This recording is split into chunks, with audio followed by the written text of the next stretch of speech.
all. It's a great honor for us to have with us today Professor Shiban K. Kaul,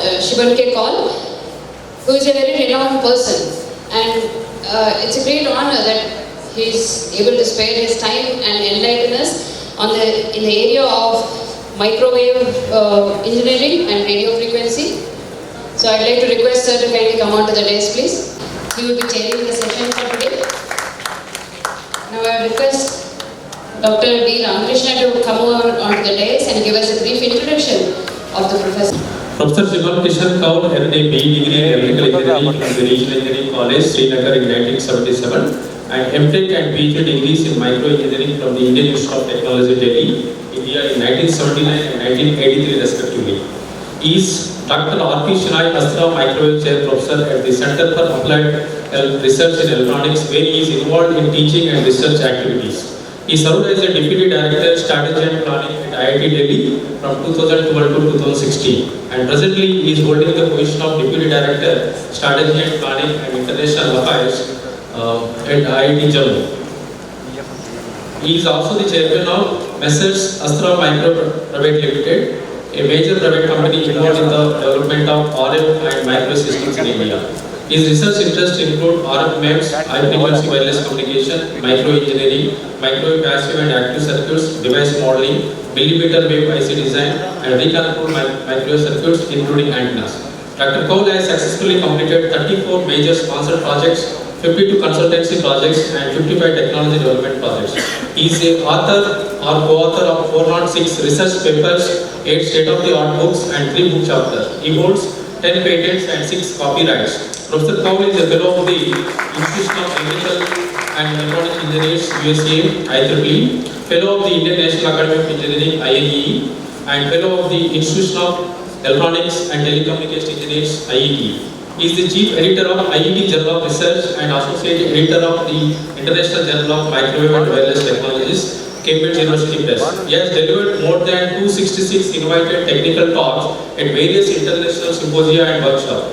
He is currently serving as MTTS, a HUDCOM member and member of IEEE MTT Society's Technical Committee on Microwave and Millimeter Wave Integrated Circuits, and RMEX, member of Indian Initiative Team of IEEE MTTS, Membership Services, Regional Coordinator, Region 10, Member Site Ad hoc Committee, MTTS, and MTTS Speaker Bureau Lecturer.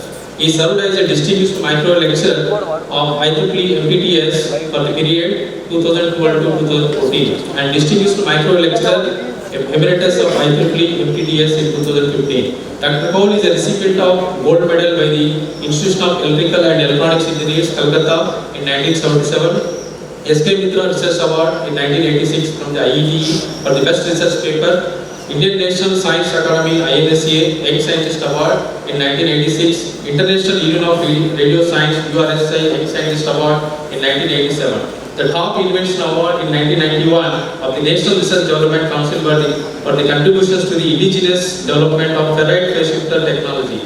Vaspik Award in 1994 for the development of carbide components and phase shifters.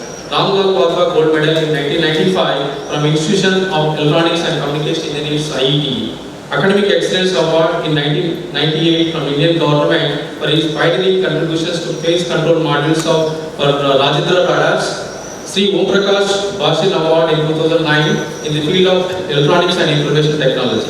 Teaching Excellence Award in 2012 from IIT Delhi. Award for the contributions made to the growth of smart material technology in 2012 by the IEEE Bangalore. Vaspik Award 2012 for the contributions made to the area of Information, Communication and Technology ICT. M.H. Saha Memorial Award in 2013 from the IETE for the Best Application-Oriented Research Paper, and IEEE MTT Society Distinguished Educator Award in 2014. So now I request Professor Kaul to deliver a talk.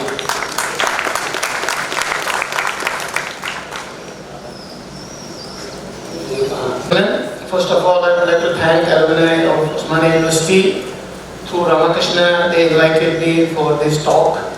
And I would also like to take this opportunity to thank Professor Pandara Pandey, is an old friend, Borkar, very old friends. So it's nice to meet people here. So the topic which I chose here, because I'm from academia, so So it's emerging trends in RF and microwave education. It's a hard subject. So I'll share some of my experiences with you and how one should go about it. And if you see my designation is re-employed professor. I retired on 31st January this year, and I have a re-employment till June. And after that, I don't know what I will do. And the second one is Astra Chair Professor, the third one Deputy Director Jumu, fourth one is Chairman Astra Microwave. For your information, it's only till 31st. Yesterday I left that job also after 15 years. Yesterday we had a board meeting, so I'm not continuing from 31st onwards. So till then I can show on the slide. Afterwards I can't show. Okay, let's now look at it, since we talk of RF, microwave, millimeter wave, one small slide on what are RF, microwave, millimeter waves. Just a minute, I need my spec. The first slide I show always in my class. Some of the students are from electronics background. So on the left hand side is frequency, on the right hand side is wavelength, and on the right side below there is a small formula. Lambda equal to 3 into 10 to the power 8 by frequency, so you can use calculator to convert frequency to wavelength. And on the extreme right side are some of the applications of these frequencies. The conventional RF, we say basically from few megahertz down to 3-4 gigahertz, and we're very familiar in India about that. Microwaves 1 to 30 gigahertz, millimeter waves 30 to 300 gigahertz, sub-millimeter waves up to 1000 gigahertz. So this millimeter waves, they basically occupy frequency spectrum from 30 to 300, which translates to wavelengths 1 millimeter to 10 millimeter. This is a very, very important area. I will show you how this is important. Now, before we talk of education and what we teach to our students, I will show you some of the applications. Now, these are some of the applications. Wherever you go today, everywhere there is RF. RF, every day, evening. Left side is the gadget, which is basically your telephone, wireless phone, iPads, they come into the wireless systems. And actually everybody has a couple of phones now. So it uses wireless system. The second one is medical application, tremendous application. In fact, this picture which I have shown is basically a 60 gigahertz non-invasive blood sugar meter. It uses iris, and when you touch this meter, it gives you blood sugar reading. So if somebody can have a startup in India, this picture is from a Japanese journal, you can become a billionaire, because in India, more than 50% population is diabetic. Now the third one is security surveillance system. You want a portable system, put it on your suitcase, and you should know what's inside your suitcase. Here you can see a scissor, and this also operates at very high frequency. The fourth one is application in satellite systems. The fifth one is collision avoidance radar. Now most of you who buy big cars, expensive cars, also have to look into the safety. So 77 gigahertz is used for this application. The next one is security system. If you have gone through the airports abroad, you will be scanned, and if there is a metallic gun, ceramic gun, it's already shown on the picture on the right hand side. One of the major problems which is coming now, the way we do screening at the airport, you use a handheld gadget, but if the person is carrying a bomb, the entire thing will be blown. So they don't want to come very close to the person carrying weapons. So the new technology is being developed, which is already now, is not commercialized yet, is that if we have a vehicle with a system, and at 40-meter distance, there is a person carrying bomb, can we detect it? Answer is yes. But you have to go for frequencies which are very, very high frequencies. Typically 500 to 600 gigahertz, which is terahertz, are being done. So you don't have to physically contact or check anybody. When he passes, you get an image he's carrying the weapon. So future there will be tremendous requirement for that. And the last system is air defense system. You have seen Iraq war, they use Patriot missile system. So this is the Indian version of that Rajendra radar. So you can go for 1 hour and talk about it, but please remember that in future, you won't have time to go to a doctor. You will be fitted with wireless gadgets. Like I have in this Apple Watch ECG, I take it every 2 minutes, ECG. Like that you will have blood sugar meter, everything will be there online, on your body. So through wireless communication, it will be communicated to a doctor. Like I can transmit my ECG to my doctor straight from here. So that is the technological development. Tremendous applications are coming. Now you know that there's tremendous market for these kind of things. But when we come to the education part, you will see that you're not being taught anything which is helping you to even look at how we can develop these things. So the other technologies are emerging wireless technologies. You know, nowadays here everybody talking of 5G, you might have heard 5G. So we started in 1980s with 0G, which is called the zero generation, when it was only voice. Then we went to 1G, 2.4 kilobits per second, slowly. Now 5G is a very hot topic. But unfortunately in this country, in India, I sit on a lot of committees. When we talk of 5G, this is basically software. Who will make hardware for 5G? Will import it from China or Hawaii or other things? It's a very big business, 5G business. So we still are not there in 5G. We are still struggling with 3G and LTE, which is long-term evolution. But in United States, people have now deploying systems which are beyond 4G. So this is very important that people who are to look for high-speed data transfers, we have to look at 2860 gigahertz. So you must have techniques. How do we develop circuits at these frequencies? Undergrad student and postgrad student should be taught in the class, in the same university, how to do these things. Then only we can be self-reliant. Now coming back, if you look at earlier days when we had 0G, 1G, we were looking at area coverage, how many kilometers we can cover. Slowly when we went beyond 2.5G, we are looking at bits per second, hertz per square kilometer. Spectrum efficiency was more important. And when we went to 4G, 5G, it's energy efficiency, bits per joule. And nowadays, so we're going to concentrate in 5G spectrum and energy efficient gigabit devices. But mobiles will have 5G, practically zero power transmission. So to do that, these wireless towers which you see will no longer exist. We cannot do 5G with these towers. On the left hand side, you see this is a cell size of 1000 meters. Proposal is to reduce this cell size to 30 meters and smaller than that. If you do that, there are Japanese literature, you can show we have 1000 times capacity increase, 7500 times signal energy reduction. So the new concept is coming, which you see on right hand side. There will be small towers which will communicate directly with the mobile, because at these high frequencies you have a lot of attenuation. So you cannot have a tower like this. So this is called distributed area network, antenna network. So this is what is being thought of. Small cell network gives super green wireless revolution. But what is the technology you need to develop? Look at this. You will need to develop millimeter wave wireless short range systems. You need for Internet of Things, Internet of Space. Everybody talks of IoT, iOS, but what goes beyond hardware? We don't do. Cloud computing will go, it will come down to fog computing. Software-defined architecture, because you don't want to remove the tower. Simply change the software, change the frequency. Then millimeter wave component development, 5G wireless communication. In India right now it is zero. And 2025, it's $1 billion industry. Frequency bands of interest 28, 38, 60, 71, 81. And we will have to go for distributed antenna network for super green.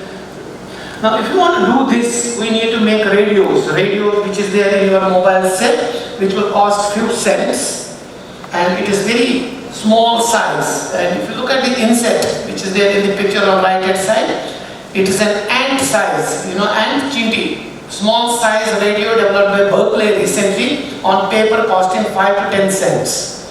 This is the technology we need to develop.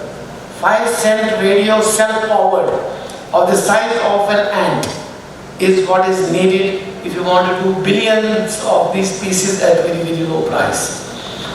Another very important area which you will be ignorant about is, when our body pains, what do? We go to a spa, ask a guy to rub oil and massage. Slowly it's going. Now there's a new concept coming. It's also $1 million industry called millimeter wave spa. Now you will not go and get a massage. You will have a generator which will illuminate your body at selected parts. Tremendous literature exists. It has been proved that all living cells generate alternative electromagnetic field. And the cells inside the body communicate at high frequencies, 40 gigahertz, 53, 61 gigahertz. Whenever there is disruption in this communication, you have diabetes, you have heart problem. And what is the best way to cure it? If it's a diabetes problem, illuminate pancreas with low intensity millimeter waves, it gets cured. There's a documentary thing, you do it in Google. So this therapy is called millimeter wave therapy. And research has shown healing effect for cardiovascular disorders, diabetes, wound healing, pain relief, gastric problems, and reduction of toxic effect after you go through chemotherapy. So millimeter wave therapy will require light, affordable millimeter wave sources, which many years back were very expensive because this market was dominated by defense. Now I think the sources are very cheap. So if you have somebody who is interested in startup, this is a very good thing. You can start with this thing. A lot of literature exists in the literature. So these are few examples. We can speak for hours. But this entire electromagnetic theory started in 1865. James Clerk Maxwell, you have heard, you don't like Maxwell, I know that, nobody likes Maxwell. He started these two equations and which are called Maxwell's equation. It showed existence of electromagnetic waves, and then in 1887 Hertz, he generated centimeter waves, wavelength 60 centimeters corresponding to 500 megahertz. Then in 1895, our own scientist Sir J.C. Bose generated millimeter waves and wavelength 20 centimeter to 5 millimeter, that's 15 to 60 gigahertz. That means Indian scientists in 1895, and none of us was born, were really ahead, and they demonstrated these things. And there's a nice paper, Sir J.C. Bose, a pioneer in microwave engineering, is an IEEE transaction paper, and they have felicitated him, and a lot of pictures from his Bose Institute are there. And you see wonderful things. He used paper to make polarizer, he used jute to make polarizer, he made point contact detectors at that time, 1895. Then what happened? Now we should be doing everything. We didn't do anything, we don't still make them. This is what happened. 9500 Sir J.C. Bose introduced waveguides, horns, demonstrated reflection, refraction, polarization of millimeter waves in 1900. The 1900 to 1940 was a period of very low activity, God knows why. We were not born. And when we were born, that is 1950, initiators of microwave research were Indian Institute of Science, Bangalore, IIT Kharagpur was a very, very strong group. So his boss, BME is well known in this particular area. Allahabad University for spectroscopy. So a lot of other IIT joined.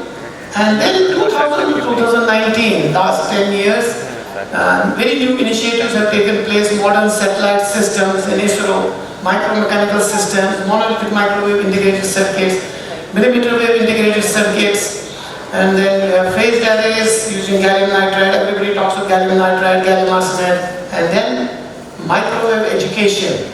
Is it still the same, or is it changed after Sir J.C. Bose was there?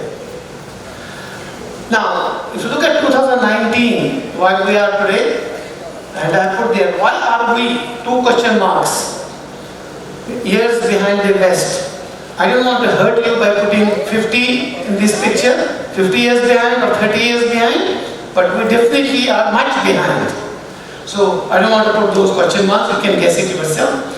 Why is it happening? If you look at micro education in universities throughout India, it's not only in your place, syllabus is totally outdated in most of the colleges, including IITs. Totally outdated, 30 years behind. Training is primarily theory-based. You are asked to do something, mug up, go to the exam, pass. I have passed microwave course, you know nothing, zero. Research and development laboratories, we have inadequate coordination between education institutions and R&D labs, and indigenous technology is not liked, and there is over-dependence on software and import. Industry doesn't have faith in indigenous R&D, though I'm still chairman for next 1 week of Astra, and they don't like indigenous R&D. They think that it will take a lot of time, money. So we need more industries, we need increased industry participation. Since this meeting is organized by alumni, I would request them to connect universities to alumni industries so that this problem is not there. And then everything is getting miniaturized. So nobody uses now waveguides, it's all chips. So we need foundries, need more foundry support and reduce dependence on import and access to you for the foundries. So these are the problems why we have question mark is 2-digit. And to be honest with you, because I travel to 20, 30 times worldwide. We are still out compared with West by about 30 to 40 years, to be honest with you. Then students, absolutely no interest in innovation, mother pass, take a call center job and spoil your life. Aim is to get a degree as quickly as possible. And your parents, it's a status symbol for them that my son or daughter has become an engineer. And the day you get out and he has basically a marriage proposal for you. And get you married and hooked, life is gone.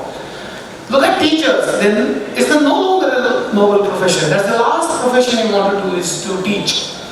Do not motivate students, and if you see the notes of teachers, it will be 30 years old.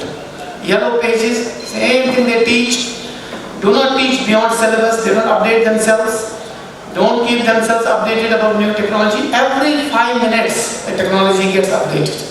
So you have to update and tell students, maybe an evening class or something like that.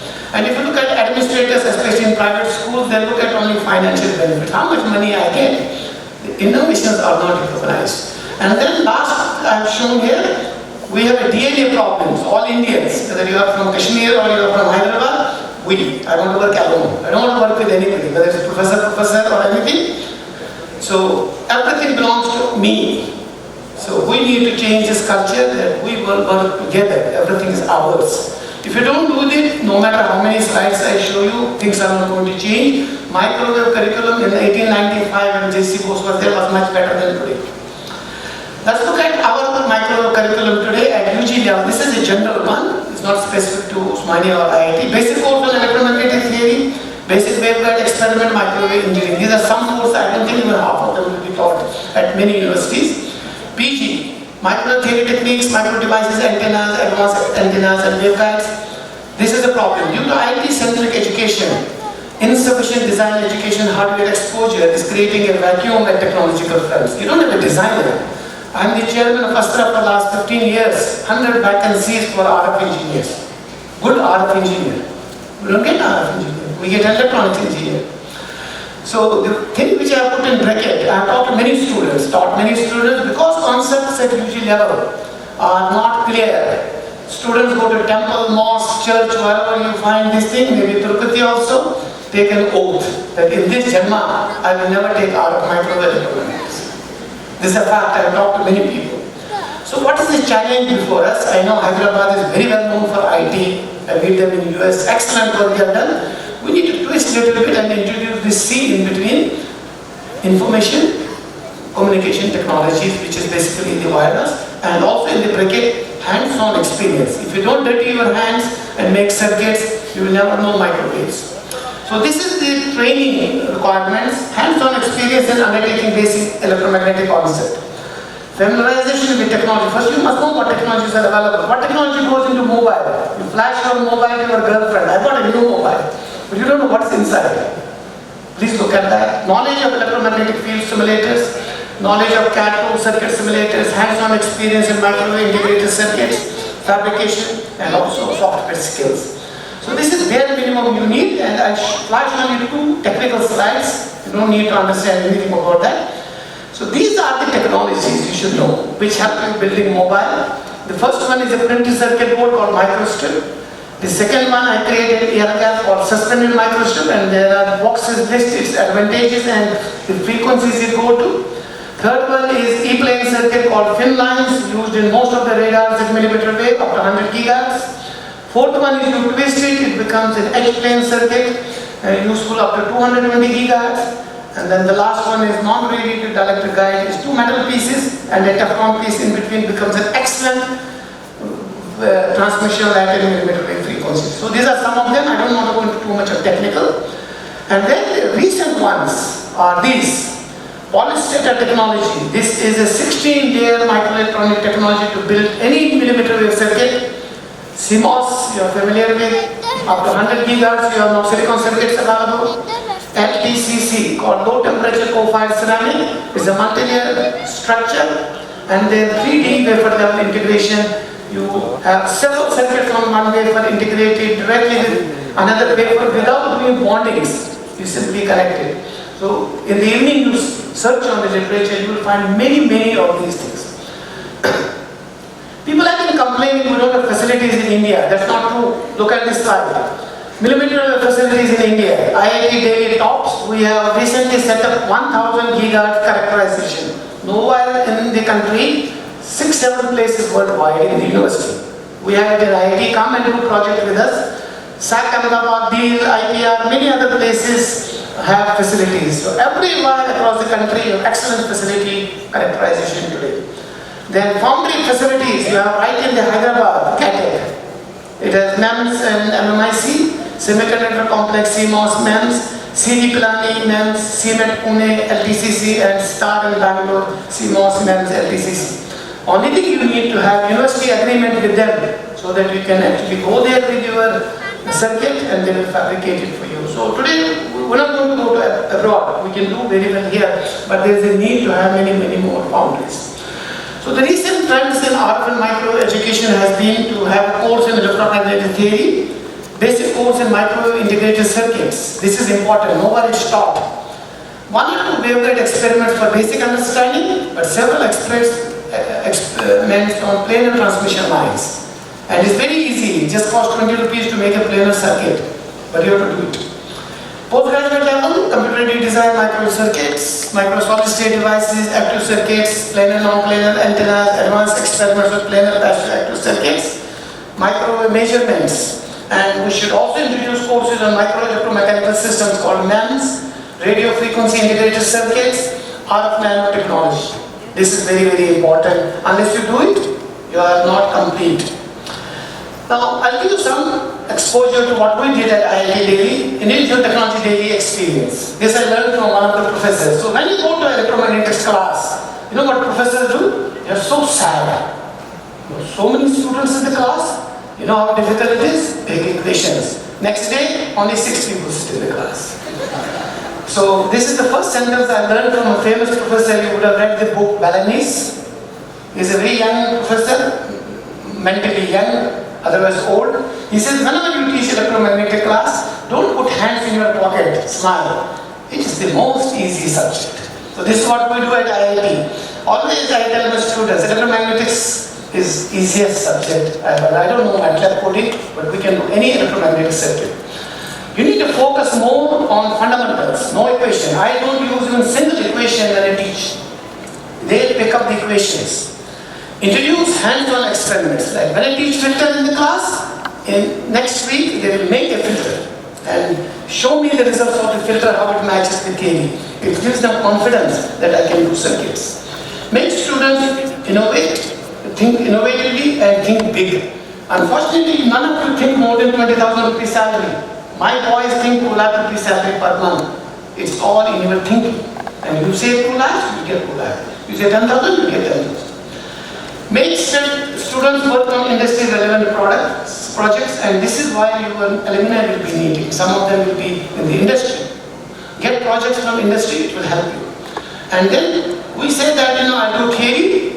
Tomorrow when I join a company, I make a circuit and I make a system. Nobody has that much of time and money. I, in Astra, want a student who comes and starts developing circuits. So we impart circuit to system level training to undergraduate, postgraduate students, and we insist that you must have papers at undergraduate and postgraduate level, and it's happening. It's happening if you motivate them. So let's understand the current scenario. We have academia, we have industry. Academia has sufficient research funding. Today there is no dearth of funding in India, but work carried out is isolation. We all think we are great people. Publications are given more importance than technology development. Intermediate body needs to translate lab prototype to commercialization. Training imparted is highly theoretical. It's only theoretical. And we say we are the best. Professors, if you see, we are a tie. I'm the best. Industry guy is useless. Now go to the industry. Inadequate research development funding, nobody funds R&D in industry. Need everything yesterday. I want to make a missile, make it yesterday. America took 30 years, but they want yesterday. Balance sheets are more important than patents and knowledge creation. Have no faith in indigenous research and development. They need highly skilled manpower, which is not currently available from academia. Not up to date about current technological needs. They don't study literature probably. When he was doing BTech, the CEO has studied. They don't see. Top-down approach, they want to buy it and then rip it open. Unfortunately, you cannot rip open these chips today. They are so complicated. Waveguide you can open. So reverse engineering is not possible, and this is another thing. We are the best. Useless professors. So this is the problem between both of them. So what we understood at IIT many years, this is what we understood. Bridge the gap between for innovative R&D, work closely with industry and R&D. All my students do work with industry. We do goal-oriented rather than open-ended project. This has to be useful somewhere. Technology development, innovation to be recognized, industry personnel to have access to R&D facility in academia. All of us are the best. We need to shake hands and say we will work together. We need to jointly create several foundries for future electronic chip development, academia to help industry in training manpower to understand the latest technology. It's a win-win situation for both. I used to come to Astra when I joined as a director and conduct courses for their people for many years. It helps. So academia industry partnership, and nobody has to have ego to work. Now with this thing, what came out when we did this kind of thing, came out this. This is a very successful project from IIT Delhi, from industry academia project. We did a development of an element called phase shifter. What is a phase shifter? You feed a signal A cos omega t, it gives you A cos omega t plus phi. This phi I can electronically vary. And so you need not vary and move the antenna, the beam can be moved in azimuth elevation. On the right hand side is first indigenous radar which used our phase shifters called Rajendra radar. And I'm told 350 crores worth of these phase shifters are already in production from an academia. So it's a very happy situation for us. Then we moved on and worked again on different types. Ferrite is gone, then we made semiconductor. Second picture you see is a semiconductor phase shifter. Third one is the recent one, it is in microns, is MEMS phase shifter. So ferrite, semiconductor, MEMS. And as an academician, what happens? On the right hand side you see two books. These are not used much in India, but every researcher in the United States who works on phased array has used these two books on his table. And we did it from India. So it is very much possible to do, provided you work jointly with industry. Continuing on this, then we took our plane and transmission line because we found from United States, these are the areas we should excel. You can see some of the circuits which were transferred to defense. And on the right hand side for academia, we have two books which basically are, since 88, we still get royalty. It's now 2018. We still get money out of it. Then after that we moved, we got fed up with these things, then we moved to another media called E-plane transmission lines. I wrote 3 books and softwares so that it helps students and teachers to develop technologies themselves. Very recently we did another technology which is unknown in India, unknown in many countries. Japan, Korea uses this. It's called a dielectric guide technology. What you see on this picture, these are high-speed transceivers. Very high-speed transceivers costing about $800-900. We did it at 35 gigahertz and 60 gigahertz. Filed a US patent, got it in 2008. And there's a 600-page book which gives you material for teaching and academia which came out of it. So the point I'm showing these things not for publicity is that when you work with industry, you can do much better things, much better what we can do in academia. Then moving forward now, nobody talks of these waveguides because they're very big. Everybody talks of now miniaturized things. On the left hand side is a new device called radio frequency microelectromechanical system phase shifter. It measures 9mm by 4mm, very small chip. And then I sent my student to Astra. They bond it. You see how nice package it is? And it works. We have done 10 billion cycle testing on this, reliability testing on this before we published it. So there are 2 chapters we were invited to write for the Springer book on MEMS phase shifters and switches. 4 US patents have been granted on this technology for us based on this. But highly, this technology is ready for deployment to space now because it's tested 10 billion cycle, 3-axis vibration, everything is done. So summing up all this work, now we thought that it is good that we produce the first book worldwide from our group is this book. Radio frequency micro-machine switches, networks and phase shifters is coming in 2019 May in the market. And this is the state-of-the-art book which has designs which can be directly used by the industry. So the whole exercise, what I was showing you, is basically when we could do it in IIT Delhi. You could do it. The only thing what we did, we thought differently. We worked very closely with industry. We took help of our alumni to connect to foundries and this thing. and it's a win-win situation for everybody. So, you know that there are thousands of colleges in this country. I think in Hyderabad also there are so many of them. So every day one college gets closed, another college opens up. So we have this IEEE, this Institution of Electrical Electronics Engineers in USA. So I'm the vice chair of a group called Sigma YE. IEEE realized that we have tremendous shortage of manpower who can do these technologies. It's very expensive to train a person, and the resources available for teacher are not adequate. Books are not sufficient. So this group is formed. I'm the vice chair of this group. So we're targeting setting up of centers across India, providing them basic low-cost PC-based measurement facilities. So we have identified in India this year 19 centers, and 3 of them will be in Hyderabad. One of them will be in Usmania University. So we will provide access to students to computer-based training material, which is being done by NTU Taiwan. Excellent tool. In June, we'll send the link to Usmania University. You can sit at home and learn whatever you want in electromagnetics. It's one of the best tools available for this. And there are funds available for undergraduate, postgraduate students who want to do innovative project. You send a one-page write-up to us, we'll give you $5,000. And if it's medical related, $6,000. Then travel grants to 50 PhD students to come to a conference which is called International Microwave and Radio Frequency Conference. Next one is in Mumbai in December. 50 PhD students will be funded by us straightway. So the only requirement, if you want to avail of any of these facilities, you have to be IEEE student member. It is costing $8.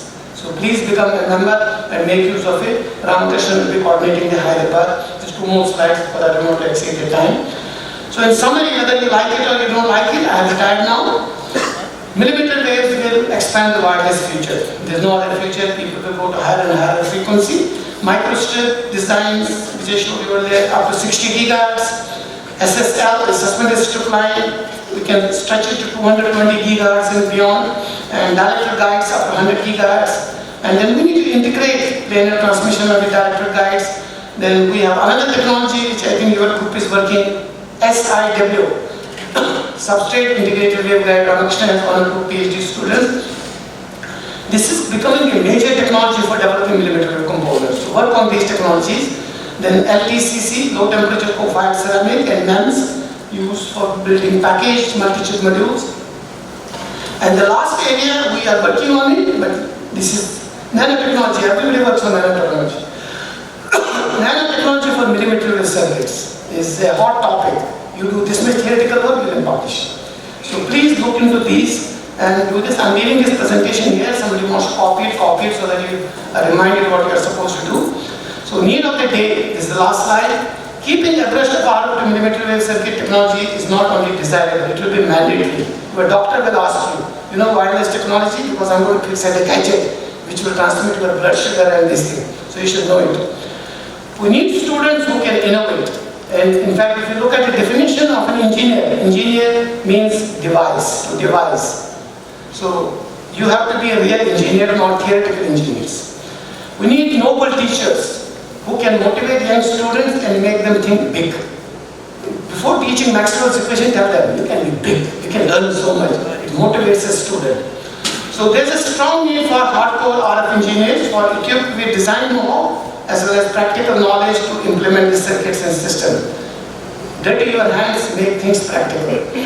So start learning and teaching about these techniques now so that India will be known as technology superpower. So we are lagging behind the West, but we need to run a marathon race to catch them, and we are capable. We have done it in software, let us do it in ICT, and this is also the dream of our Prime Minister, Make in India. It will only happen when we do, and we have supremacy in the technology.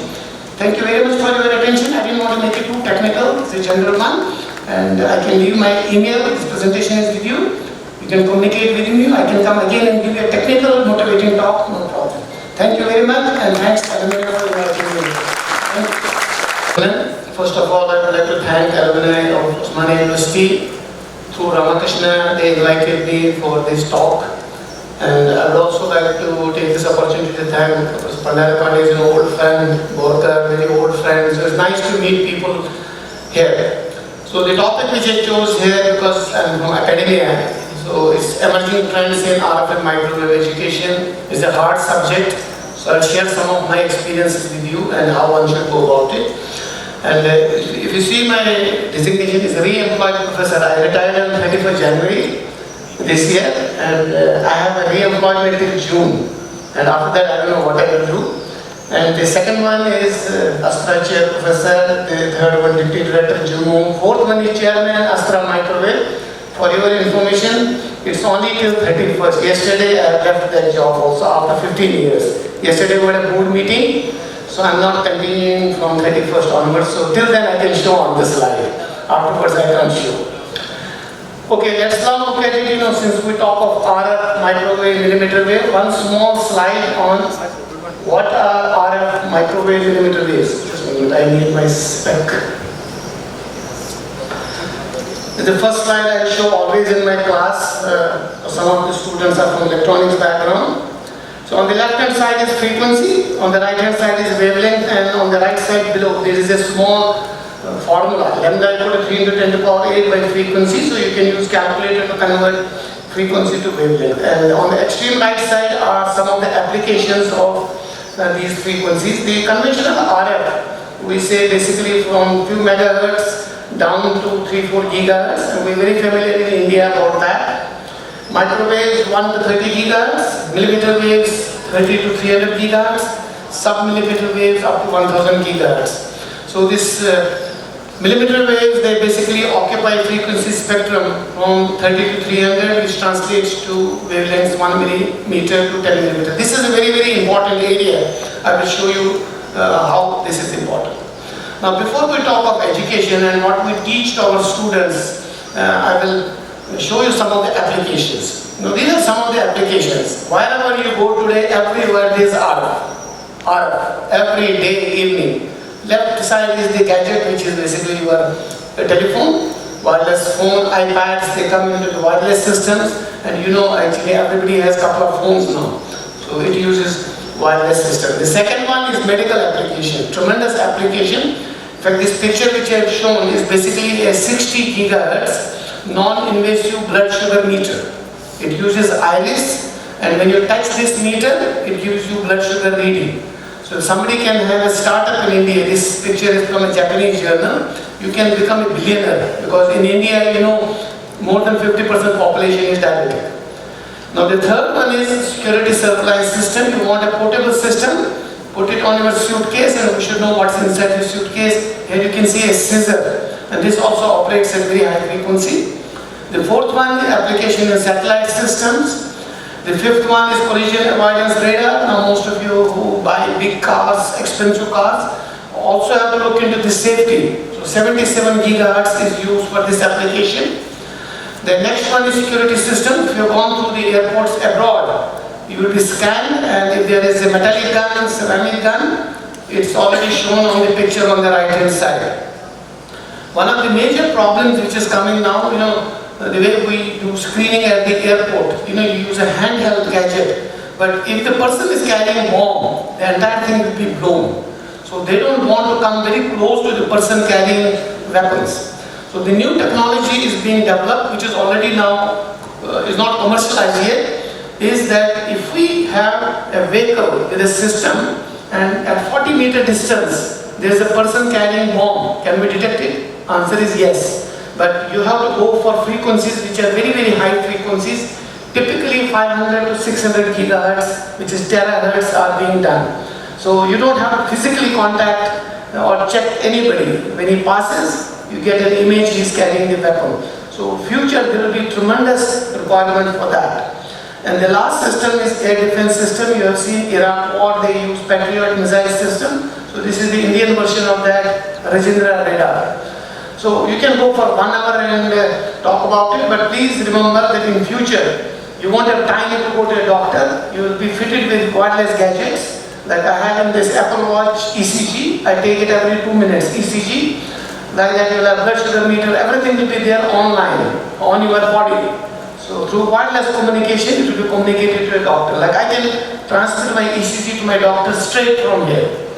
So that is the technological development. Tremendous applications are coming. Now you know that there's tremendous market for these kind of things. But When we come to the education part, you will see that you're not being taught anything which is helping you to even look at how we can develop these things. So the other technologies are emerging wireless technologies. You know, nowadays here everybody talking of 5G, you might have heard 5G. So we started in 1980s with 0G, which is called the zero generation, when it was only voice. Then we went to 1G, 2.4 kilobits per second, slowly. Now 5G is a very hot topic. But unfortunately in this country, in India, I sit on a lot of committees. When we talk of 5G, this is basically software. Who will make hardware for 5G? Will import it from China or Hawaii or other things? It's a very big business, 5G business. So we still are not there in 5G. We are still struggling with 3G and LTE, which is long-term evolution. But in United States, people have now deploying systems which are beyond 4G. So this is very important that people who are to look for high-speed data transfers, we have to look at 2860 gigahertz. So you must have techniques. How do we develop circuits at these frequencies? Undergrad student and postgrad student should be taught in the class, in the same university, how to do these things. Then only we can be self-reliant. Now coming back, if you look at earlier days when we had 0G, 1G, we were looking at area coverage, how many kilometers we can cover. Slowly when we went beyond 2.5G, we are looking at bits per second, hertz per square kilometer. Spectrum efficiency was more important. And when we went to 4G, 5G, it's energy efficiency, bits per joule. And nowadays, so we're going to concentrate in 5G spectrum and energy efficient gigabit devices. But mobiles will have 5G, practically zero power transmission. So to do that, these wireless towers which you see will no longer exist. We cannot do 5G with these towers. On the left hand side, you see this is a cell size of 1000 meters. Proposal is to reduce this cell size to 30 meters and smaller than that. If you do that, there are Japanese literature, you can show we have 1000 times capacity increase, 7500 times signal energy reduction. So the new concept is coming, which you see on right hand side. There will be small towers which will communicate directly with the mobile, because at these high frequencies you have a lot of attenuation. So you cannot have a tower like this. So this is called distributed area network, antenna network. So this is what is being thought of. Small cell network gives super green wireless revolution. But what is the technology you need to develop? Look at this. You will need to develop millimeter wave wireless short range systems. You need for Internet of Things, Internet of Space. Everybody talks of IoT, iOS, but what goes beyond hardware? We don't do. Cloud computing will go, it will come down to fog computing. Software-defined architecture, because you don't want to remove the tower. Simply change the software, change the frequency. Then millimeter wave component development, 5G wireless communication. In India right now it is zero. And 2025, it's $1 billion industry. Frequency bands of interest 28, 38, 60, 71, 81. And we will have to go for distributed antenna network for super green. Now, if you want to do this, we need to make radios which is there in your mobile set, which will cost few cents, and it is very small size. And if you look at the inset, which is there in the picture on right hand side, it is an ant size, ant chinti, small size radio developed by Berkeley recently, on paper costing 5 to 10 cents. This is the technology we need to develop. 5-cent radio self-powered of the size of an ant is what is needed if you want to do billions of these pieces at very low price. Another very important area which you will be ignorant about is, when our body pains, what do? We go to a spa, ask a guy to rub oil and massage. Slowly it's going. Now there's a new concept coming. It's also a $1 million industry called millimeter wave spa. Now you will not go and get a massage. You will have a generator which will illuminate your body at selected parts. Tremendous literature exists. It has been proved that all living cells generate alternative electromagnetic field. And the cells inside the body communicate at high frequencies, 40 gigahertz, 53, 61 gigahertz. Whenever there is disruption in this communication, you have diabetes, you have heart problem. And what is the best way to cure it? If it's a diabetes problem, illuminate pancreas with low intensity millimeter waves, it gets cured. There's a documentary thing, you do it in Google. So this therapy is called millimeter wave therapy. And research has shown healing effect for cardiovascular disorders, diabetes, wound healing, pain relief, gastric problems, and reduction of toxic effect after you go through chemotherapy. So millimeter wave therapy will require light, affordable millimeter wave sources, which many years back were very expensive because this market was dominated by defense. Now I think the sources are very cheap. So if you have somebody who is interested in startup, this is a very good thing. You can start with this thing. A lot of literature exists in the literature. So these are few examples. We can speak for hours. But this entire electromagnetic theory started in 1865. James Clerk Maxwell, you have heard, you don't like Maxwell, I know that, nobody likes Maxwell.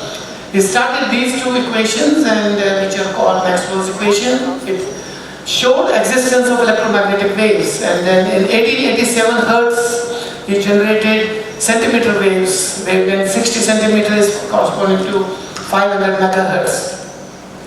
Then in 1895, our own scientist Sir J.C. Bose generated millimeter waves and wavelength 20 centimeter to 5 millimeter, that's 15 to 60 gigahertz. That means Indian scientists in 1895, and none of us was born, were really ahead, and they demonstrated these things. And there's a nice paper. Sir J.C. Bose, a pioneer in microwave engineering, is an IEEE transaction paper, and they have felicitated him, and a lot of pictures from his Bose Institute are there. And you see wonderful things. He used paper to make polarizer, he used jute to make polarizer, he made point contact detectors at that time, 1895. Then what happened? Now we should be doing everything. We didn't do anything, we don't still make them. This is what happened. 9500 Sir J.C. Bose introduced waveguides, horns, demonstrated reflection, refraction, polarization of millimeter waves in 1900. The 1900 to 1940 was a period of very low activity, God knows why. We were not born. And when we were born, that is 1950, initiators of microwave research were Indian Institute of Science, Bangalore, IIT Kharagpur was a very, very strong group. So his boss, BME is well known in this particular area. Allahabad University for spectroscopy. So a lot of other IIT joined. And then 2000 to 2019, last 10 years, very new initiatives have taken place. Modern satellite systems in ISRO, micromechanical systems, monolithic microwave integrated circuits, millimeter wave integrated circuits, and then you have phased arrays using gallium nitride. Everybody talks of gallium nitride, gallium arsenide, and then microwave education. Is it still the same, or is it changed after Sir J.C. Bose was there? Now, if you look at 2019, where we are today, and I put there, why are we 2 question marks years behind the West? I don't want to hurt you by putting 50 in this picture, 50 years behind or 30 years behind, but we definitely are much behind. So I don't want to put those question marks, you can guess it yourself. Why is it happening? If you look at micro education in universities throughout India, it's not only in your place, syllabus is totally outdated in most of the colleges, including IITs. Totally outdated, 30 years behind. Training is primarily theory-based. You are asked to do something, mug up, go to the exam, pass. I have passed microwave course, you know nothing, zero. Research and development laboratories, we have inadequate coordination between education institutions and R&D labs, and indigenous technology is not liked, and there is over-dependence on software and import. Industry doesn't have faith in indigenous R&D, though I'm still chairman for next 1 week of Astra, and they don't like indigenous R&D. They think that it will take a lot of time, money.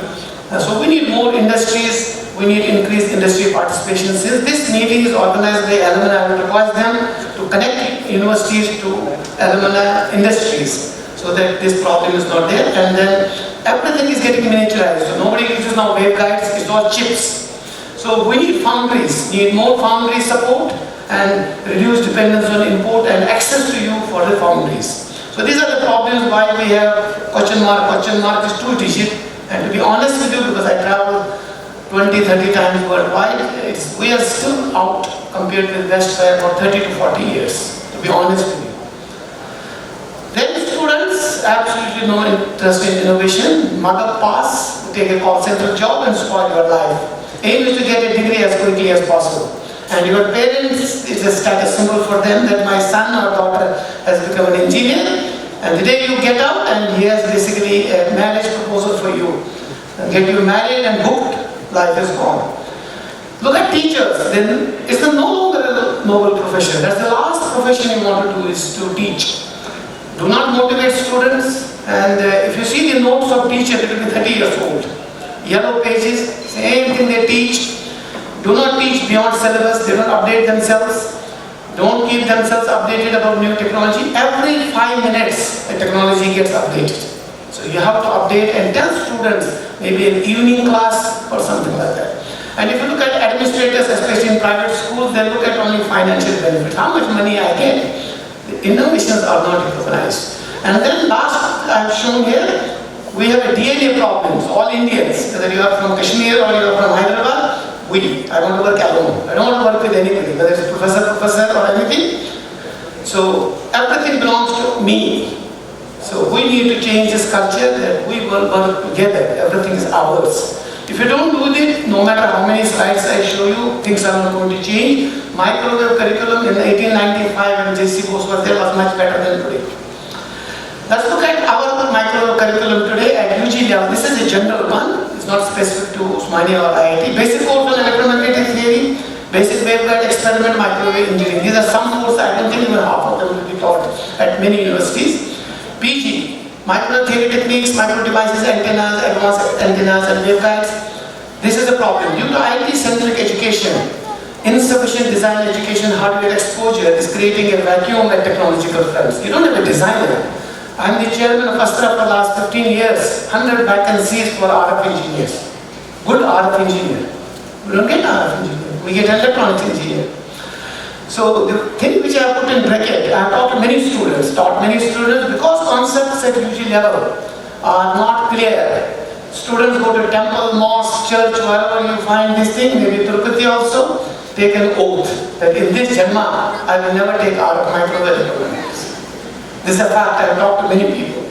So what is the challenge before us? I know Hyderabad is very well known for IT. I meet them in the US, excellent work they have done. We need to twist a little bit and introduce this C in between information, communication technologies, which is basically the wireless, and also in the bracket, hands-on experience. If you don't dirty your hands and make circuits, you will never know microwaves. So this is the training requirements, hands-on experience in undertaking basic electromagnetic concept. Familiarization with technology. First you must know what technologies are available. What technology goes into mobile? You flash your mobile to your girlfriend. I bought a new mobile. But you don't know what's inside. Please look at that. Knowledge of electromagnetic field simulators, knowledge of cathode circuit simulators, hands-on experience in microwave integrated circuits, fabrication, and also software skills. So this is bare minimum you need, and I flash on you 2 technical slides. You don't need to understand anything about that. So these are the technologies you should know, which help you building mobile. The first one is a printed circuit board called microstrip. The second one I created air gap or suspended microstrip, and there are boxes list its advantages and the frequencies it go to. Third one is E-plane circuit called fin lines, used in most of the radars at millimeter wave up to 100 gigahertz. Fourth one is you twist it, it becomes an H-plane circuit, useful up to 220 gigahertz. And then the last one is non-radiated dielectric guide, is 2 metal pieces and a Teflon piece in between becomes an excellent transmission at a millimeter wave frequency. So these are some of them, I don't want to go into too much of technical. And then the recent ones are these. Polystator technology. This is a 16-layer microelectronic technology to build any millimeter wave circuit. CMOS, you are familiar with, up to 100 gigahertz, you have no silicon circuits available. LTCC, called low temperature co-fired ceramic, is a multi-layer structure, and then 3D wafer level integration. You have several circuits on one wafer integrated directly with another wafer without doing bondings. You simply connect it. So in the evening you search on the literature, you will find many of these things. People have been complaining we don't have facilities in India. That's not true. look at this slide. Millimeter wave facilities in India, IIT Delhi tops. We have recently set up 1000 gigahertz characterization. Nowhere in the country, 6-7 places worldwide in the university. We have it in IIT, come and do project with us. SAC Ahmedabad, Deal, IPR, many other places have facilities. So everywhere across the country, you have excellent facility characterization today. Then foundry facilities, you have right in the Hyderabad, CATEC. It has MEMS and MMIC, Semiconductor Complex, CMOS, MEMS, CD Pilani, MEMS, CMET Pune, LTCC, and STAR in Bangalore, CMOS, MEMS, LTCC. Only thing you need to have university agreement with them so that you can actually go there with your circuit and they will fabricate it for you. So today, we're not going to go to abroad. We can do very well here, but there is a need to have many more foundries. So the recent trends in RF and micro education has been to have a course in electromagnetic theory, basic course in micro integrated circuits. This is important, nowhere is taught. 1 or 2 waveguide experiments for basic understanding, but several experiments on planar transmission lines. And it's very easy, it just costs 20 rupees to make a planar circuit, but you have to do it. Postgraduate level, computer-aided design, micro circuits, micro solid state devices, active circuits, planar, non-planar antennas, advanced experiments with planar passive active circuits, microwave measurements. And we should also introduce courses on micro electromechanical systems called MEMS, radio frequency integrated circuits, RF nanotechnology. This is very important. Unless you do it, you are not complete. Now, I'll give you some exposure to what we did at IIT Delhi, Indian Technology Delhi experience. This I learned from one of the professors. So when you go to electromagnetics class, you know what professors do? They are so sad. So many students in the class.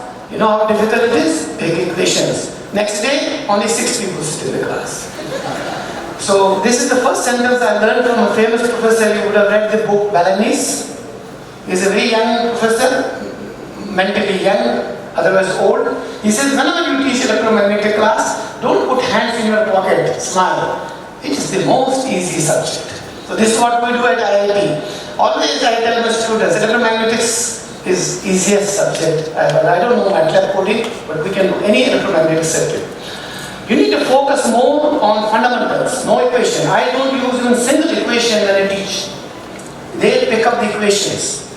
Introduce hands-on experiments. Like when I teach filter in the class, in next week they will make a filter and show me the results of the filter, how it matches with KV. It gives them confidence that I can do circuits. Make students innovate, think innovatively and think big. Unfortunately, none of you think more than 20,000 rupees salary. My boys think 2 lakh rupees salary per month. It's all in your thinking. And you say 2 lakhs, you get 2 lakhs. You say 10,000, you get 10,000. Make students work on industry relevant projects, and this is why your alumni will be needed. Some of them will be in the industry. Get projects from industry, it will help you. And then we say that, I do theory. Tomorrow when I join a company, I make a circuit and I make a system. Nobody has that much of time and money. I, in Astra, want a student who comes and starts developing circuits. So we impart circuit to system level training to undergraduate, postgraduate students, and we insist that you must have papers at undergraduate and postgraduate level, and it's happening. It's happening if you motivate them. So let's understand the current scenario. We have academia, we have industry. Academia has sufficient research funding. Today there is no dearth of funding in India, but work carried out is isolation. We all think we are great people. Publications are given more importance than technology development. Intermediate body needs to translate lab prototype to commercialization. Training imparted is highly theoretical. It's only theoretical. And we say we are the best. Professors, if you see, we are a tie. I'm the best. Industry guy is useless. Now go to the industry. Inadequate research development funding, nobody funds R&D in industry. Need everything yesterday. I want to make a missile, make it yesterday. America took 30 years, but they want yesterday. Balance sheets are more important than patents and knowledge creation. Have no faith in indigenous research and development. They need highly skilled manpower, which is not currently available from academia. Not up to date about current technological needs. They don't study literature probably. When he was doing BTech, the CEO has studied. They don't see. Top-down approach, they want to buy it and then rip it open. Unfortunately, you cannot rip open these chips today. They are so complicated. Waveguide you can open. So reverse engineering is not possible, and this is another thing. We are the best. Useless professors. So this is the problem between both of them. So what we understood at IIT many years, this is what we understood. Bridge the gap between for innovative R&D, work closely with industry and R&D. All my students do work with industry. We do goal-oriented rather than open-ended project. This has to be useful somewhere. Technology development, innovation to be recognized, industry personnel to have access to R&D facility in academia. All of us are the best. We need to shake hands and say we will work together. We need to jointly create several foundries for future electronic chip development, academia to help industry in training manpower to understand the latest technology. It's a win-win situation for both. I used to come to Astra when I joined as a director and conduct courses for their people for many years. It helps. So academia industry partnership, and nobody has to have ego to work. Now with this thing, what came out when we did this kind of thing, came out this. This is a very successful project from IIT Delhi, from industry academia project. We did a development of an element called phase shifter. What is a phase shifter? You feed a signal A cos omega t, it gives you A cos omega t plus phi. This phi I can electronically vary. And so you need not vary the move the antenna, the beam can be moved in azimuth elevation. On the right hand side is first indigenous radar which used our phase shifters called Rajendra radar. And I'm told 350 crores worth of these phase shifters are already in production from an academia. So it's a very happy situation for us. Then we moved on and worked again on different types. Ferrite is gone, then we made semiconductor. Second picture you see is a semiconductor phase shifter. Third one is the recent one, it is in microns, is MEMS phase shifter. So ferrite, semiconductor, MEMS. And as an academician, what happens? On the right hand side you see two books. These are not used much in India, but every researcher in the United States who works in phased array has used these two books on his table. And we did it from India. So it is very much possible to do, provided you work jointly with industry.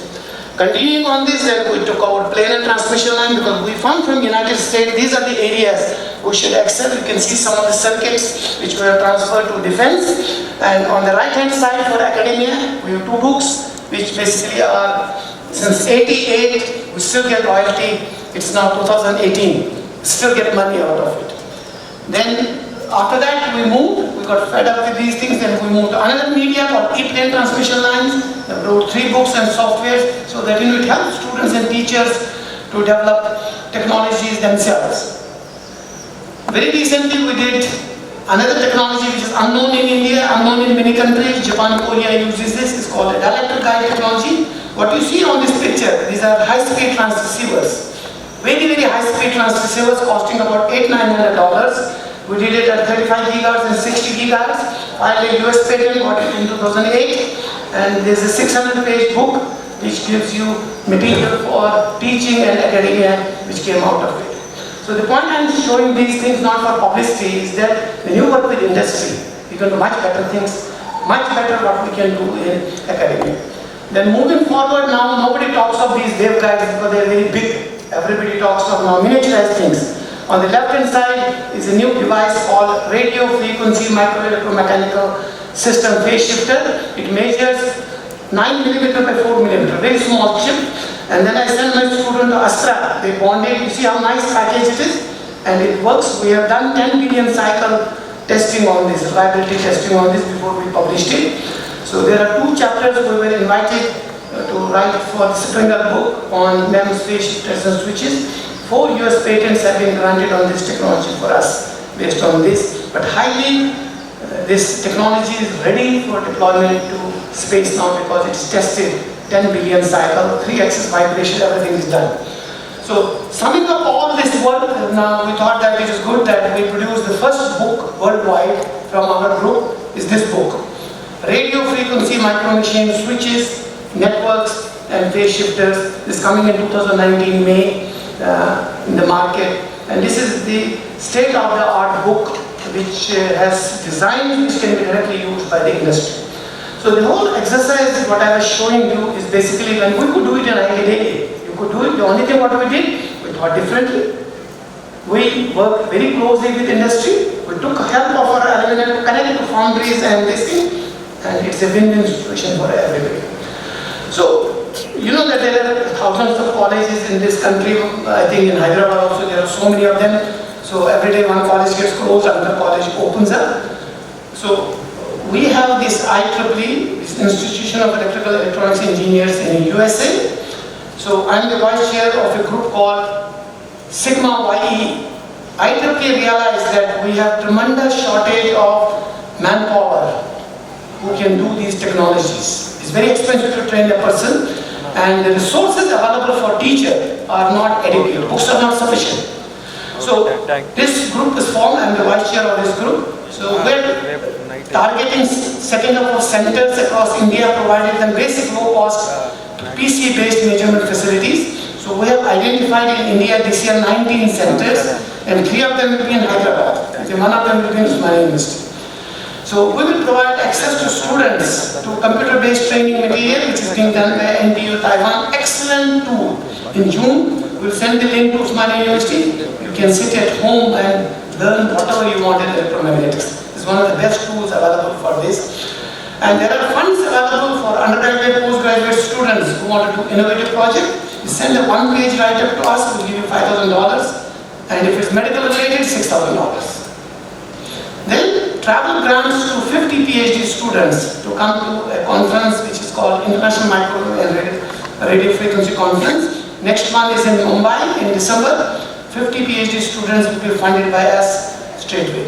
So the only requirement, if you want to avail of any of these facilities, you have to be IEEE student member. It is costing $8.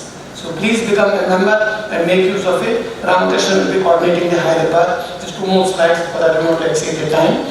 So in summary, whether you like it or you don't like it, I have retired now. Millimeter waves will expand the wireless future. There is no other future. People will go to higher and higher frequency. Microstrip designs, which I showed you earlier, up to 60 gigahertz.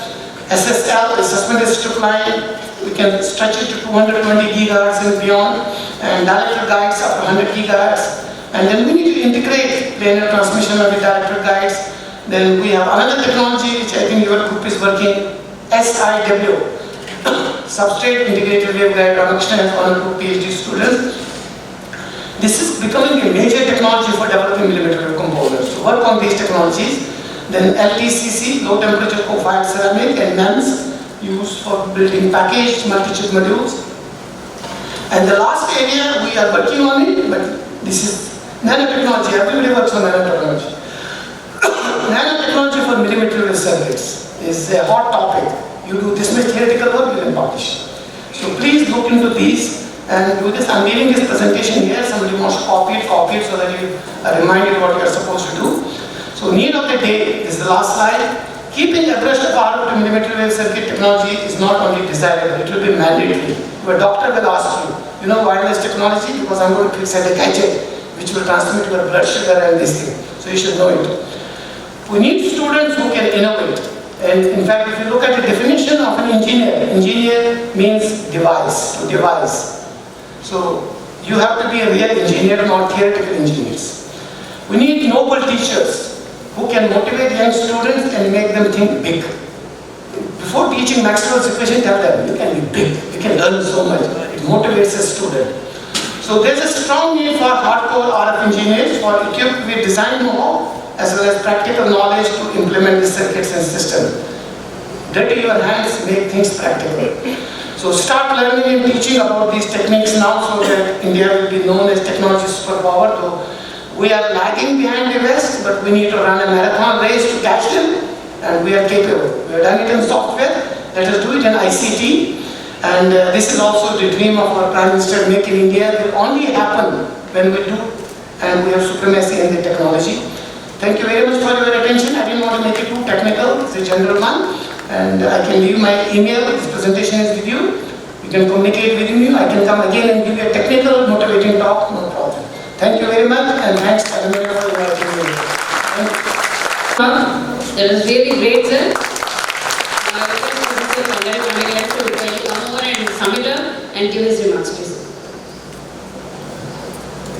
My distinguished colleague, Professor Paul, and participants. This was a nostalgic moment for me because myself and Professor Kaul's career started more or less together. He's at IIT Delhi and mine at IIT Kharagpur. As he really pointed out, the problem with this particular subject, namely electromagnetics and microwave, people finding it, and this is a worldwide phenomenon, that these people, students are scared of this subject only because it is taught totally mathematical and nobody explains the concept behind it. But both of us were lucky enough to have great teachers. In his case, Professor Bharti Bhatt, I remember he is a student of Professor Bharti Bhatt, and in my case, great stalwarts like Professor Sanyal, Professor B. Das, as he has spoken. We were really lucky to have such teachers in our life. In fact, let me tell you, we were so nostalgic to talk about these teachers. 2 days back, I was in SIM University, and my old colleague of IIT Kharagpur met me. And I was just, once I saw IIT Kharagpur, means, we become nostalgic and talking about IIT days and talking about teachers. So when I was talking, he just asked, "Can you spare? I want to take a video," because I was talking about my great teacher, Professor Sanya. Immediately for half an hour, he recorded what I was talking about the teacher. So these are the type of the teachers we had in our time, and because of those teachers, such gap between the industry and academia has sprung up. As he rightly pointed out, some difficulties that industry don't believe academicians, academicians don't have proper step in with the industry. But this is also not, it is culture, Indian culture. That doesn't happen abroad. In fact, every academician has got a sponsored project from either from army, navy or industry. You can see the footnote in IEEE publication. He will say this work is sponsored under the contract number so. But unfortunately, our Indian teachers, they don't have such a footnote. I think there is a high time that we fill up this gap and see that it is the duty of the teachers to students get familiar with this so-called difficulty subject. It's not a case of only electromagnetic. Same case happens with DSP sometimes, but only because of the softwares which are coming up. And that is another problem. The new softwares which have come up, both in the case of electromagnetics and other things, that also unfortunately research has become more or less software oriented rather than the analytical. We don't derive the formula. We just go to the software and whatever software design says, we believe it. I think that somehow has changed the culture in last 10 to 15 years. Once again, on behalf of university administration, college administration, I would like to thank Professor Kaul. He is a regular visitor to our department and he has helped not only our department, our lab, and as he rightly pointed out, more help is coming in terms of software kits and hardware kits in near future. Thank you very much, Professor Kaul.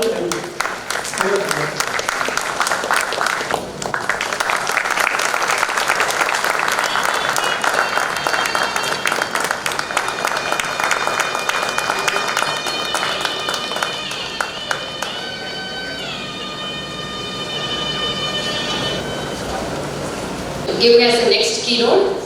He is a professor, Department of Civil Engineering, IIT Hyderabad. Now I request Dr. Shashikant to come over and give a brief introduction. And we are also glad to have with us Professor B. Bhishma, who will be chairing this session. So kindly come over. I request Professor K.V. Subramanian sir, please to come onto the dais and sit on the chair. Please give a big round of applause.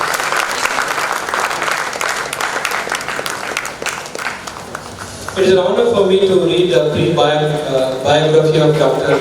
K.V. Subramanian sir. Professor K.V. Subramanian, currently a professor in the Department of Civil Engineering at Indian Institute of Technology, Hyderabad. He was the Dean Planning and Development at IIT Hyderabad and oversaw the construction of the new campus. Prior to joining IIT Hyderabad, he was a professor and cattle research fellow in the Department of Civil Engineering at Groove School of Engineering, the City College of New York. Dr. Subramanian obtained his BTech degree in Civil Engineering from IIT Delhi and PhD in Structural Engineering and Materials from Northwestern University, Evanston.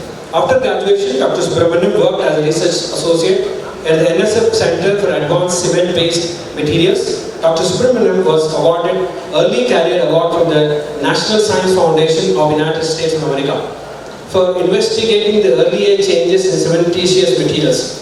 He received the James Instrument Award, prestigious award from the American Component Institute in the year 1999 for his outstanding research on non-destructive evaluation of concrete. He is the recipient of the Outstanding Young Research Award at the Groove School of Engineering in 2006. He was the Chairman Committee 215 on Fatigue of Concrete of the ACI. In 2009, he was elected as a Fellow in the American Concrete Institute for his notable contribution in the area of fracture and fatigue of concrete. He is the Associate Editor of the Journal of Materials and Civil Engineering ASC and has served as Associate Editor of the Journal of Bridge Engineering and of the American Society of Civil Engineers. He is a life member of the Indian Concrete Institute. Professor Subramaniam is currently the Director of Center of Excellence in the Sustainable Urban Development of the Ministry of Urban Resource Development at IIT Hyderabad. Now I request Professor Subramaniam sir to give his talk on concrete innovations for meeting industry challenges. Thank you, sir. We are honored here by your presence. I have about 30-35 minutes to go, so I'll quickly rush through. The topic that I've chosen to present is on challenges facing the construction industry. Of course, I have a very tough act to follow. Professor Cowell set a very high standard for presentation. Incidentally, he was a professor while I was a student there. When I was doing my BTech, he was one of the professors in the electrical engineering department. So it's indeed an honor and privilege to follow him. So let me get started with my topic. The topic is about concrete. We are going to build infrastructure in India. We're sitting on a cusp of development. We're talking about our economy growing at 8%, and that is not going to happen if we're not going to invest money in our infrastructure, the physical infrastructure. And we're talking about an investment to the tune of $2 trillion. Now, and we have to make infrastructure using one material, that is concrete. Now, how much concrete do we currently use? It's about 2 tons for every human being on the planet. So that is the volume of concrete that we currently use. It is the second most used material on this planet, second only to water. So why is that a big problem for India? Because concrete is made with cement, and this graph shows where we stand with our cement production. The red is the Chinese dragon, and if you look at it, China is currently the largest producer of cement. But if you look at the peak of cement production in China, that's already happened, and their projected use of cement is going to decrease, while the blue, which is India, is going to increase. And by 2050, our projected requirement of cement to produce concrete will be 750 million tons of cement, just to make the cement that we need to make our infrastructure. So, what are the challenges of cement? Cement is resource intensive. We need a lot of limestone to make it, and our current available estimates, the best estimate is that our limestone will only last for 30 to 40 years. It requires a lot of energy to make cement, and it has a very large carbon footprint. Every ton of cement we make comes out 1 ton of carbon dioxide. So basically now, with all the other environmental protocols, the Paris Treaty being coming into effect, and the environmental restrictions on carbon footprint, the energy requirements, and the resource limitation, we need to find alternates for cement. You know, if we have to continue making the cement that we need for our infrastructure. What are the other challenges in construction? Well, most of our build shapes that you see in concrete today are limited to rectangular shapes. That's because the concrete is formed on site. We basically use formwork, which is a rectangular shape. It's very difficult to make alternate shapes. And we all know that rectangular shapes are not the most efficient shapes structurally. That means we are adding a lot of material, and this is an inefficient use of material. We need alternate ways of forming. And what about shapes like the one I've shown you there? And this is currently not possible with the conventional forming techniques. Other challenges that we have, we're talking about building faster now. If you have to build faster, the current limitation is the formwork. Assembly of formwork, tying of reinforcement, these are all labor-intensive processes, and they slow us down. Requirement of skilled labor. India being a labor-plenty country is a myth now. India, the skilled labor is running out. So we need to find forms of construction, identify labor-intensive processes, and somehow find ways of making them more efficient so that we can actually build faster, taller, with more efficient use of materials. So what are the solutions? One is alternate cements. This is something that one of us are working on now, and that is to completely eliminate the cement as we know it. Make cements using other materials, probably even waste materials. Alternate reinforcement. Currently we use reinforcement in the form of steel bars and maybe can be provided in the form of discrete reinforcement. Efficient construction techniques. So we'll have to look at reducing the labor intensive processes, form-free construction, 3D printing, bringing things like 3D printing, form, additive manufacturing into construction, and then managing the energy demand. This is another big 800-pound gorilla in the room where now we've become an affluent nation, so we use a lot of energy in cooling our buildings. So now with the increasing use of glass facades, our engineering, the energy requirement in the cities has gone up. We've become urban heat islands, and managing energy is becoming a larger and larger challenge. That means that we have to provide alternate passive means of reducing the heat demand in our buildings. So quickly I'll run through what is the problem. Currently the cement that we use is basically has major ingredients are calcium, silica, alumina and iron. This is what it is. It's a manufactured material and it's primarily a calcium silicate chemistry. I'll quickly rush through this. What happens when you put cement and water together? It forms the products which are known as calcium silicate hydrate. So it's calcium and silica that are the main ingredients. And what we've done in the past is to find alternate sources of calcium and silica in the form of waste materials like slag and fly ash and metakaolin. These slag and fly ash, slag is essentially a waste product that comes out of iron refinement when you extract iron. And similarly, metakaolin is made by calcining clay, and these are materials that are rich in silica, calcium, and aluminum. Fly ash is another waste material, and this is again a material that is rich in silica. It's something that we get when we burn coal, and now with India generating most of its power from coal burning power plants, this is a resource that's available in plenty. How did we start using this? So when the problem of cement came to the fore, cement companies jumped to the action. They basically started looking at cement as an assembly of calcium, silica and alumina, started looking for replacing silica by the addition of this material, and primary focus was only on the use of silica. Now quickly I'll go over where we stand with fly ash.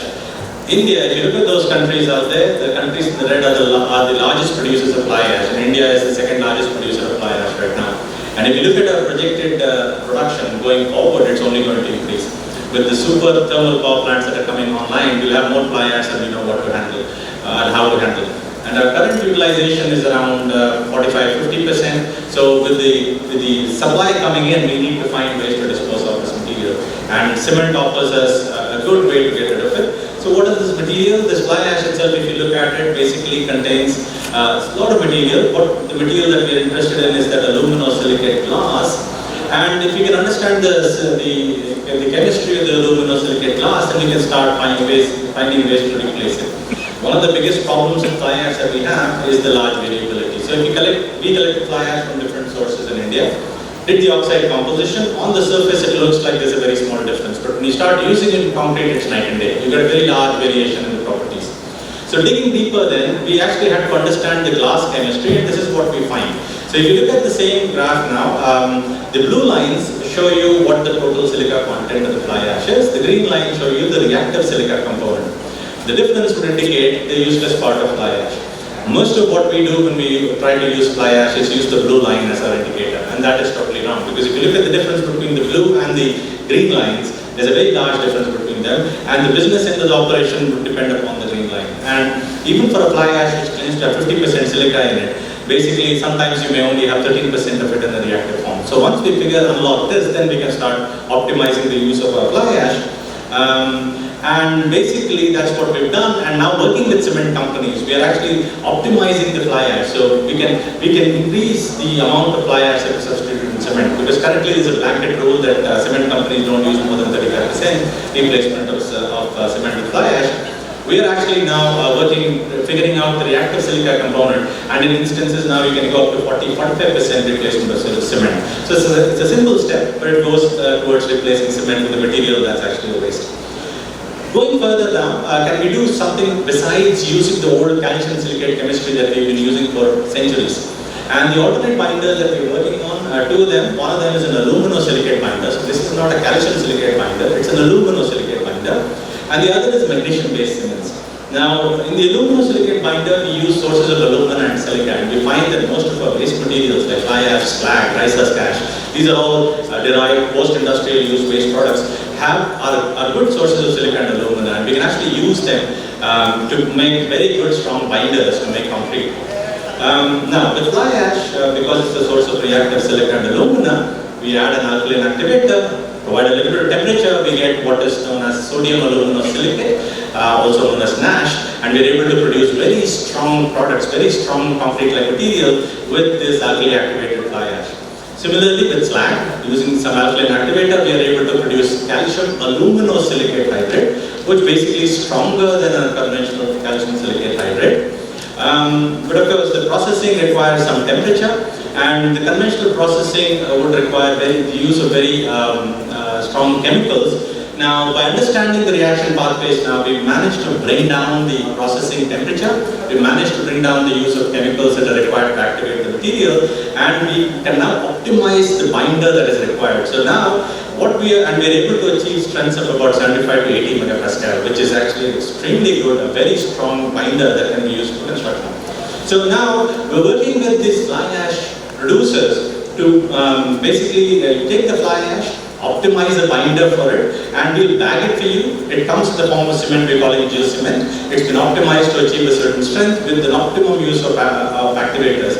And this is now ready for use in construction. So this is some of the things that we've been working on.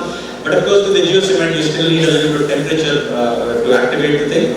We are now working on alternate products where we're trying to bring in a small source of calcium, and we're able to achieve the same strength at room temperature. So this work is currently ongoing, where we can give you room temperature cured material that basically can produce better strength than normal the cements that we're using in the market today, using total waste products which are available or post-industrial waste products. So this is one of the things that we're working very closely with industry, trying to bring this to the market. Now, the other thing that we're working on is the magnesium-based cement, and here it's basically mimicry of nature. Nature, if you look at ocean floors, so when you talk about even in our bones and seashells, magnesium and calcium are bound together with carbonates to form very strong cements. We are trying to mimic this process. The only thing is in nature it's a very slow process, so we are trying to accelerate it and produce magnesium-based cements. Now the whole chemistry of it is not totally unlocked yet. We are trying to unlock the chemistry of this. One of the things that's of an advantage here is that these magnesium silicate cements over time also take in carbon dioxide and can also be used for carbon sequestration. But of course this is still a ways from reality. The understanding of the chemistry part of it is still ongoing. But if it does become reality, we can then also give you a magnesium-based cement where we're essentially mimicking what happens naturally, only squeezing the time frame from years to probably a few days or a few hours. Now, what stops us from mainstreaming these cements? One of the big issues is durability, and that is, it's the whole NIMBY philosophy. It's not in my backyard, I'll do it, but let it be in your backyard. So, the whole problem is durability. We don't have data on durability. If I build a house today, what if 10 years down the road, suddenly it develops cracks? So, right now, a lot of durability testing is going on to find out what are the durability concerns of these materials, which ensure long-term performance from these materials. Once that is satisfied, then we can basically introduce these cements as alternates to the cements that are currently in use. But we are not stopping there. There are other industrial applications we have already started with these materials. With the geoprene that I mentioned, it has excellent acid resisting properties. So we're working with the pipe manufacturers in making this durable pipe which are used for carrying our sewage waste. And here, of course, a little bit of temperature is not an issue because anyway, the way the pipes are made, they use accelerated steam curing. We are essentially adopting the same process to give you a product that is better. Also, these tunnel liners, basically these are the liners that are used for stabilizing the tunnels behind the tunnel rolling machine that is being currently made with these materials. The other material that we're working on is making the cellular masonry block. Basically, it's it is a cement block with a lot of air entrained in it on purpose. The whole idea is to reduce thermal conductivity of this block, and basically it reduces the operational energy of the material. And this is a non-structural element, so I need not fear about long-term durability here. And I also use concrete blocks, autoclave aerated blocks, and you can see that you can finish a much larger area. This is a labor-intensive process which is now replaced with a faster process using wall panels which are fabricated using this waste material. Now, switching to the next topic, we're talking about reinforcement in concrete. The reason we use reinforcement in concrete is to provide ductility. And I don't know if the picture is showing properly, but that is an extreme example of ductility. This is what we teach our students to design. If I have a reinforced concrete structure, if this were my student who designed this beam, I would give him an A+, because as you can see, the beam is deflected but is refusing to fail, and that's a good ductile design, which basically is what we teach our students to do. But the problem is to achieve that, oftentimes if I follow the code, I end up with this. It's a mess. I have to put so much steel in my concrete, there's hardly any place for concrete. So the point would be to replace some of this steel that I have, which is in the form of bars, with discrete reinforcement. Now the idea is that if I have a steel bar, concrete is weak in tension, when it cracks, the steel comes into play. Now the issue would be that if I have one single bar, the crack has to penetrate all the way through to the steel bar before it comes into effect. Instead, if I take that steel, shred it into small pieces, distribute those small pieces, then what I have is a local crack arrest mechanism. So the local micro cracks get arrested locally, and instead of getting one big crack, I get 50 small cracks. And in doing so, I am able to basically improve the material performance. Now, this is just a schematic that shows how that works. You see the pictures, two pictures in the top. When I pull on concrete, it basically breaks by a single crack. When I distribute this reinforcement in concrete, what I get is multiple cracks throughout the concrete. And so instead of one big crack, I get 50 small cracks. Now, when we add these fibers into concrete, now the fibers will bridge the crack, and now it becomes very difficult for me to separate the faces of the crack. And what we typically do, or we measure, is the stress it takes to pull the crack faces apart. And if you look at the purple line, and I hope the color is projecting properly, that is the kind of response I want. FT indicates where the concrete cracks. As I start pulling the crack apart, there's a small dip in the stress. Eventually the stress builds up, and the stress goes higher than the stress at which it cracked. And this is what I want to produce. This is what leads to toughening in concrete. Now, there are different types of fibers that are available in concrete. The ones that we use now depends upon our different criteria, like the cost to benefit ratio, ease application, desired performance improvement. Quickly, I'll run through the applications. Steel fibers is now being used very heavily in short treating applications. Previously, we used to use steel reinforced mesh and then use plaster it. It was a labor intensive process. Now instead what we do is we short treat with concrete with steel fibers in it, and this is used to stabilize the tunnel linings. All the major tunnels in India that have been built recently have all been stabilized using short treat with steel fiber reinforced concrete. These includes of course the Leh, the Lahore and Spiti Valley tunnels. Now, we're also using steel fibers to produce these large joint-free pavements. So this is in our own backyard. The Amazon, there's a large warehouse that Amazon had built. It's a very large slab which is jointless. There are no joints in it. It's almost like a 5-acre slab. And that's possible because discrete fibers, steel fibers we used in this. And this slab has been designed for very, very heavy slab axle loads, because you can see the containers, fully loaded containers, are sometimes stacked up 5 or 6 tall on the slab. Another application for fibers is on this metro tunnel lining. Now the metro tunnel lining, when the TBM goes in, the tunnel lining has to be stabilized. These are precast elements, and now steel fibers are being used here. Pavements, we're using a lot of synthetic fibers now. This is to prevent cracking that happens immediately after casting. And glass fiber reinforced concrete. This is the Bombay airport where glass fiber reinforced concrete has been used. This is for architectural use in white cement. If you don't use it, you get this pattern web-like cracks that form on the surface. Harmless cracks, but they detract from the beauty of the structure. So even to arrest those cracks, these fibers have been used. And of course, in other architectural applications, this is an application of a church where if you look at a lot of forms on the face of this church were made with stone. It was actually carved with stone, and the stone started disintegrating after a few, it's actually a century old. And all of these were now then replaced with glass fiber reinforced concrete elements. So fibers are now becoming reality. They are coming into the mainstream. How far can we take? Now with the high-speed train coming in India, we're talking about ballastless technology. Gone are the days when we used a stone ballast. This is basically a concrete track or a concrete slab which holds the steel tracks. The conventional design, which was patented in Germany, has very heavy steel reinforcement.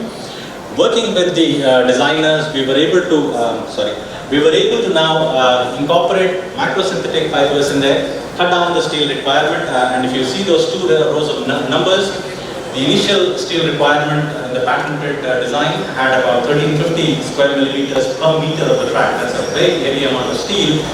With just 5 kgs per cubic meter of macrosynthetic fibers, we were able to cut down the steel to 785, drop it to half of what is required in the original design, and give you a crack that basically still gives you a crack opening of only 0.2 mm, which still meets our design requirements as per the Indian Design Code. To show you, the fibers are also coming mainstream into the structural applications. Just wanted to show you an application in the shear, which is done in our lab. This is a beam that is tested in shear. The red line there shows you what would happen if you did not put shear stirrups.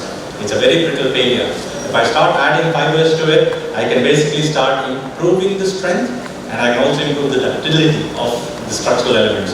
So I can mainstream structures not just for architectural applications but also for structural applications now, and start replacing this reinforcement bar, which is a continuous reinforcement bar, with these discrete fibers. I can take it one step further. Now, these fibers, now if I start working on the material, where I improve the material from the nano level by packing the material better, at the micro level, again going with the packing theory, bringing in fibers to bridge the cracks at the micro and the meso level, I can produce improvements at the macro level. So now we are starting to produce this ultra high performance concrete. Of course, it comes with a lot of effort, a lot of processing is involved because I have to get this scales correct. And if I do, I'm showing you the improvements we're able to achieve. If you look at the ordinary cement matrix, I get a tensile strength of 3 MPa. It's very, very weak. But the ultra high performance concrete, I'm able to bump up the tensile strength to 30 megapascal, and I get a very nice ductile response, almost like it was steel. And this is possible now. And how do we do it? A lot of packing is involved. This is a CAT scan of an ultra high performance concrete with a very dense packing of fibers in it. So it does require a lot of processing, but I can achieve results like this. This is actually a concrete product with high amount of fibers which has been processed, and I'm able to achieve a very ductile response with it. Just to show you a comparison, there are 4 beams. The photographs are below. The conventional reinforced concrete beam is on the extreme on the right. And what we get with steel, which is shown in red in the photograph, which has the same capacity, is much smaller. But now I'm able to start competing with steel using this ultra high performance concrete. Just to show the load response of this, a 13-meter beam, I'm able to achieve ductility of about 50 centimeters. That's the kind of deflections I'm able to get. And now ultra high performance concrete is actually becoming mainstream, where bridges are being built with this material. Now, when we talk about structures like bridges, dead load is about 90% of the weight, 80 to 90%. So if I'm able to reduce the self weight by using material which is strong and ductile, I can actually design the bridges which are very sleek. And this is a bridge that has been constructed in Korea using ultra high performance concrete, which actually looks like it's a steel bridge. So these are the kinds of advancements that are happening in material processing in order to improve the material performance and use it more efficiently so that I can deliver the performance with lesser use of material. Then what are the challenges with the internal reinforcement? So there are of course challenges. The reason why we are not able to mainstream it very successfully is our conventional design procedures are yet to catch up. I think in the previous talk also that was mentioned, our textbooks, our codes are still to catch up. So while the research has moved ahead, the textbooks are still 30 years old. So we need to upgrade our science in the textbooks. We need to bring our codal bodies up to date. We need to update the general public and make them aware of all of these things. The other big challenge with fibers and discrete reinforcement is it's very difficult to ascertain how much fiber is present in concrete. And if a small percentage is reduced, it's very difficult to account for it on site or in the field. And that can make a big difference in the performance. So until we can improve our diagnostic capabilities of detecting the amount of fiber reinforcement, mainstreaming this, I think we will have to think of alternate ways of mainstreaming it. Now, with rapid construction, now we are also working on other technology where instead of tying reinforcement, we bring these 3D reinforced systems where 3D reinforced steel meshes are with EPS core is factory made. It is brought on the site, it's assembled, and we simply shotcrete the entire structure. So the 3D reinforced EPS sandwich core construction technology is a rapid construction technology where we can build very rapidly, and this offers the advantage that it gives a very high thermal comfort, it has very good acoustic properties, and it is light. So I'm also saving in material. So this is a rapid construction technology that we are actually working with the industry. In fact, this is one of the technologies that has been adopted for low-cost housing in the state of Karnataka and also in the state of Andhra. Now coming finally to construction. So we also need, with all the advances in materials and in research, we also need to look at construction. Now, construction, we're talking about concrete. It is brought to the site, it is pumped, and of course then it fills the form, so there is a lot of manual operation involved in the process. Now, two of the big developments that have taken place in the last few years, one is of course pumping of concrete. Now, if you look at the tallest skyscraper in the world today, Burj Khalifa, 800 meters, concrete was actually pumped 800 meters in height. So that is the advancement that is now available. They're able to pump concrete 800 meters in height. We're also working with pumping concrete which is self-leveling. So this is basically concrete that flows like water, doesn't need any finishing, and we're able to get good finishes. And while we are able to tinker around with the concrete by playing with the material, we are also getting into digital manufacturing. So this is basically now additive manufacturing where we print a concrete structure. And this of course is possible only if you can control the rheology of concrete, which is the flow property of concrete. Now, self-leveling concrete of course is well known. We call it self-consolidating concrete. The need for that came when we started talking about very heavy steel congestion. Just showing you some photos 2 decades old of pre-stressed concrete beam where the reinforcement was very heavy and concrete they just didn't penetrate there despite all the vibration that was used. This was a pile that was buried under the ground, and basically concrete did not penetrate the mesh, and an entire building was supported on these piles. So now how safe is the structure? When we switch to self-consolidating concrete, this concrete flows like water. We're able to get beautiful finish because now concrete flows, it fills all the gaps, and you're able to get well compacted concrete with minimum effort. Now, of course, SEC has become very common. We are using SEC to produce form finished concrete. That reduces the need for plastering, reduces the need for paint, and we are able to get beautiful consistent finish in our concrete structures. I'll just show you a video of, hopefully it plays. This is a video of self-consolidating concrete that we use on our campus on IIT Hyderabad. We are one of the largest demonstrations of self-consolidating concrete. This is concrete that you can see flows very easily, and it fills the form very quickly, no need for any vibration, and there you see the concrete flowing in the form under its own weight. There's no requirement for vibration. And we get form finished concrete, that is when you remove the form, the concrete resembles or has a very good look to it. It doesn't need any painting, it doesn't need any plastering. So I'm able to also save on the construction time.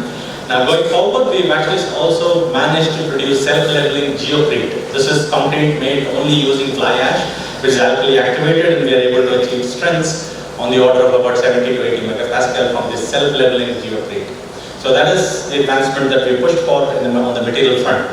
Finally, I'll put this slide up because everybody is talking about 3D printing, and I'd like to motivate 3D printing by saying how well do you know your toothpaste? And most of us get up in the morning, we use toothpaste without realizing that it's one of the most complex fluids that is there. It flows on demand. When you press the tube, the paste flows, and when you let go, it basically keeps the shape from which it has been extruded. If I can master the technology of doing it, if I can get my concrete to behave such, where if I push it, it flows, and if I let go, it keeps the shape of the nozzle from which it was extruded. If I can master that by tailoring the rheology, then I can do additive manufacturing. I can start building layers and start building structures out of concrete. So a lot of work has already happened in toothpaste rheology, and all these companies hold patents on the flow behavior of this toothpaste. So we borrow from there, and basically we start working with the three fundamental things when it comes to controlling the rheology of concrete. One is the viscosity. It has to have a low viscosity so that it flows through the tube easily. These are of course all lab-based experiments. So it has to flow through a pipe, because if I have to pump it, it has to be able to flow. It has to have a yield stress. So just like solids, we talk about this material, once it has deposited, it has a certain stress which we call the yield stress, below which it can actually support more weight, and if I don't do it properly, I end up with printing defects. So now, controlling the rheology, so I achieve the optimum viscosity, the yield stress so that I can build up layers is the science of 3D printing of concrete. And it has been taken to a great level now. In fact, this is a video of a 3D printed house that was printed in Singapore. In fact, this was printed when Prime Minister Modi visited Singapore. And this is entirely 3D printed, achieved with the use of control of rheology, and you can see it is deposited layer by layer. Now, one of the challenges we have with 3D printing is, of course, that I am not able to incorporate reinforcement in it. Concrete by itself is not very strong. Currently, groups are actively working on incorporating reinforcement into concrete. One of the alternatives that has come up is to print forms. So you see here that I can print the form that will hold concrete, put the reinforcement in there and pour concrete. So that is one of the things that is almost ready to use now. The final thing that we are working on is to use this discrete reinforcement. Now, when I'm printing concrete, I can include fibers in it. I can deposit fibers where they are needed so that I only put them wherever they are required, optimize the use of discrete reinforcement where it is needed, and give you a 3D printed house which is complete with discrete reinforcement in place where it is needed. So, with that, I'd like to thank you. Hopefully I kept you entertained for some time now, and I think I've kept my time. Thank you.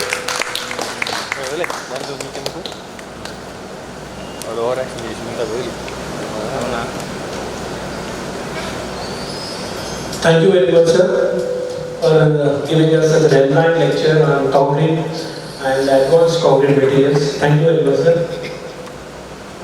Now I request Professor V. Bhishma to just sum up what sir has said today. Thank you, Dr. Sashikant. It was a very wonderful information, sir. Thank you for your presentation. Sir started with concrete materials, and his topic was actually concrete innovations for meeting challenges. And whatever challenges that we are facing, he has covered the entire concrete technology and RCC. Actually, the materials which we are using in concrete, he has covered the admixtures like mineral admixtures, fly ash we are using, and the advantages of fly ash. And if you don't use fly ash, what happens? He told. Actually, fly ash is a very good material wherein we can minimize the cracks and we can make the sustainable concrete, on which he has explained very well. And contribution of calcium hydrate silicate gel, how it is going to enhance the strength and how we are going to get the durable concrete, he has nicely highlighted in his presentation. And to get the good quality concrete, what we have to do, and what sort of concrete we are supposed to prepare to maintain the quality of the concrete, sir has covered nicely. And when it comes to present technologies like the mineral admixtures and chemical admixtures, with which how we can make the durable and sustainable concrete, also covered in his presentation. And after his first presentation, he has moved on the concrete of reinforced cement concrete. And how can you make the ductile concrete? To make the ductile concrete, we have to use steel. So how congested the steel is, then in that case what we have to do actually, how we can make the concrete, we have to move to the high performance concrete and high ductile concrete, on which he has explained very nicely. Actually, the concrete quality, microstructure analysis also very nicely covered. And presently we are moving to high performance concrete and ultra high performance concrete, in which we need very high strength. That is high performance concrete we talked about earlier, but now we are going for ultra high performance concrete, wherein we can get the strength of 120 to 150 MPa, on which IIT Hyderabad is working. The research scholars are working. Even I have seen some of the laboratories. They are doing wonderful work there, and sir has presented part of that. And sir also mentioned about the different blocks, how we can make with fly ash, and how we can make the aerated block, also to some extent he has covered. So with his presentation, definitely participants will get an idea to move further in their research areas, and they can definitely work for the development of the civil engineering profession. Thank you very much, sir, for covering such a nice topic. On behalf of Department of Civil Engineering and on behalf of the organizers, I request you to give a big round of applause to sir, because they have covered very nicely. With this, thank you one and all. Thank you, sir, for nicely summing up what sir has said. As a token of appreciation from ICETE 2019 organizing committee, we would like to give you a small memento so that it would be a very nice memory for us. Thank you, sir. Now I request Professor Bhishma, sir, to honor our guest on this occasion. Please be big round of applause.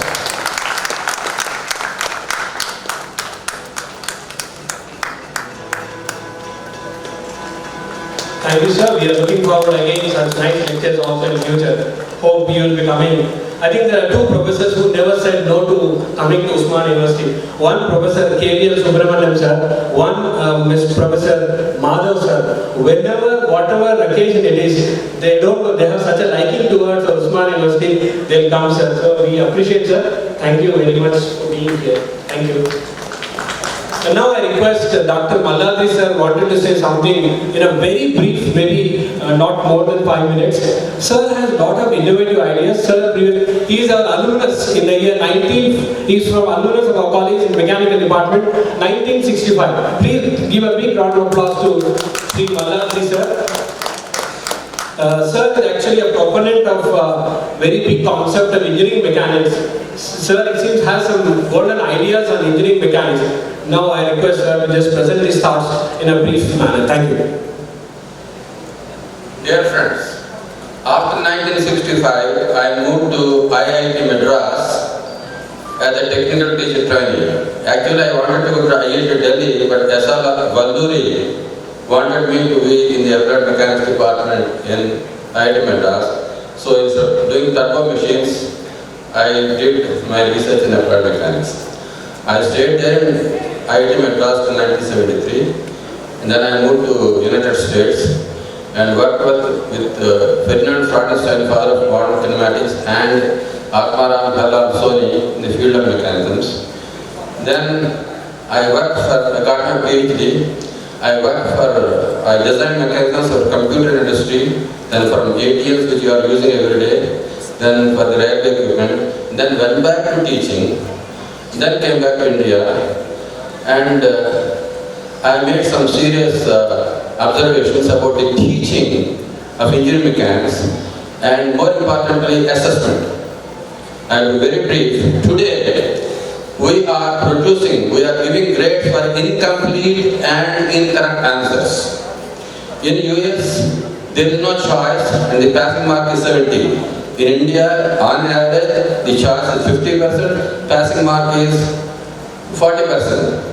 In US, people are promoting with 30% gaps of knowledge every semester. In India, we are promoting students with 80% gaps of knowledge. Means 40% is passing, but 50% choice. Therefore, it is effectively you are passing somebody with only 20. That is state of affairs in India. Forget about reservation and all those. Now, people are not using textbooks here. They are using notes or guides provided by experts. Bad news. And assessment is mainly at the end of the semester and with lots of gaps. And with very subjective. So, I studied all these things and I came up with an experiment. I taught IIT students on one hand and I taught black students in the other hand. And I was able to get all the black students in my class grade A. And I want to make that miracle in India because Rajashekhar Reddy opened the doors of engineering colleges for everybody. You pass with 40% to get an engineering seat. My job is how to get everybody to get named. Raj Reddy of Carnegie University had a plan he said constant outcome, variable time. And today we have constant time and variable grade ABCD. He proposed constant grade A grade and then variable time and constant grade A grade. What I am proposing, because I have to pivot to that already because I am junior to him. Constant time and constant grade. Everybody should get A grade. How is it possible? I made it possible and I am writing a book on it. So, I am replacing textbooks, notes and guides with what is known as class book. A book written for every class. For example, 60 classes in 15 weeks. Integrated classes with tutorial. And I am writing a book called Essential Engineering Mechanics with 5 sims. What are they? Today, when you write sigma fx is equal to 0, sigma fy is equal to 0 or sigma m is equal to 0, you are subjecting the students to do even for fx is equal to 16 to 30 calculations. The textbooks will simply solve the equation, but in the examination they do it. So what I did is, I don't go into details because this is supposed to be brief. 5 equations with only one unknown will solve the 10 types of problems. The group equations with free bodies with 2 unknowns, free bodies with 3 unknowns with 3 forces, 3 bodies, multi-force bodies, 3 unknowns. If you do any free body other than this, you are wasting time. There are books written, even by US author and in this, including the Bushenko, in a roundabout way. It has to change. And my book is coming in June, and my paper has been accepted by the American Society for Engineering Education for this June in Tampa. Now, how do I replace? I am proposing integrated instruction, learning and assessment, where the examination system will reinforce the understanding. Today we don't have.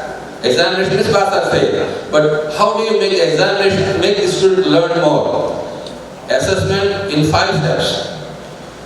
First is self-assessment by the student in the class itself, from a simple homework based on the book I have written. Number 2, in the second half of the class, peer assessment, that is, peers will assess. And every semester, a professor will assess the units. And then finally, semester assessment by the computer. Then, afterward, IAS. I am inspired by a story in Telangana. One guy, in his 5th attempt, got the first rank in IAS. Why should we not give those so many chances for engineering students who build the country? You are giving chances, lots of chances to take examination again and again for these people who rule us, IAS. But engineers who build us, and you stand with the ABCD after 1 semester. Therefore, my system will bring, you take as many courses, as many exams as possible, but come up with correct answers. It is possible because I am a failed student in 1st grade. I am a failed student in the twice in high school entrance examination. I failed my BE 2nd year right here. Then I failed in MTech with the notebook examination. I failed in my PhD drilling. But within elementary education, I wrote songs in Telugu. In MTech, I am writing the book in the same subject I failed here, right here in 1962, last best college, even thought of committing suicide. Next, I failed in mechanical vibrations open book examination. Then, I trained people without open book. Open book is a license for ignorance. I challenge it. Then, I developed a hydraulic vibration at IIT Madras that won the Import Institute Award of all the IITs for the first time in 1974. At PhD, I simplified the subject so much, everybody thought it was very trivial. Then when they asked the student of Indian Fort Science, he said, simplicity is the hallmark of this paper. Thank you very much. Bye. Mechanics was simple. Let's hope student will follow it very seriously. Now I request all student delegates, please go to your respective departments and attend to technical sessions that are going to be held now from 11:30 to 1 o'clock. And we, again 2 o'clock, we have invited lectures in the department level. Again after that, we have technical paper presentation will be there in the respective departments. Thank you. I think here, I don't think we have any programs after this. Thank you. Diagnosis, and also when we look at treatment approaches, there are ways in which we can treat diseases without even knowing how the treatment would work. For example, if you look at antibiotics were discovered by at least 60-70 years back, or even more than that, but we didn't know the mechanism in which these antibiotics work until a few tens of years back, which means for a very long time these tools were being used without even knowing what the mechanism behind it is. So this is where neurological disorders will be more problematic to manage, because they are not presenting in a heterogeneous sense. They are not presenting in a homogeneous sense. They are very different from person to person, which means only if we decode the exact mechanism can we actually build reproducible tools to treat neurological disorders. Right. So eventually what we need to do is to build tools, and then for a population like India, we also need to know how to scale up these tools. Because now we are not addressing the 100,000, 200,000 that we see in Europe, in Germany or Sweden, but here we are looking at millions, right? So which means that innate to the technology that we develop, or the tool we develop, there should be some kind of way to scale it up. And at the end, what we are looking at is reducing the socio-economic costs. So there are these broad streams in neurotechnology.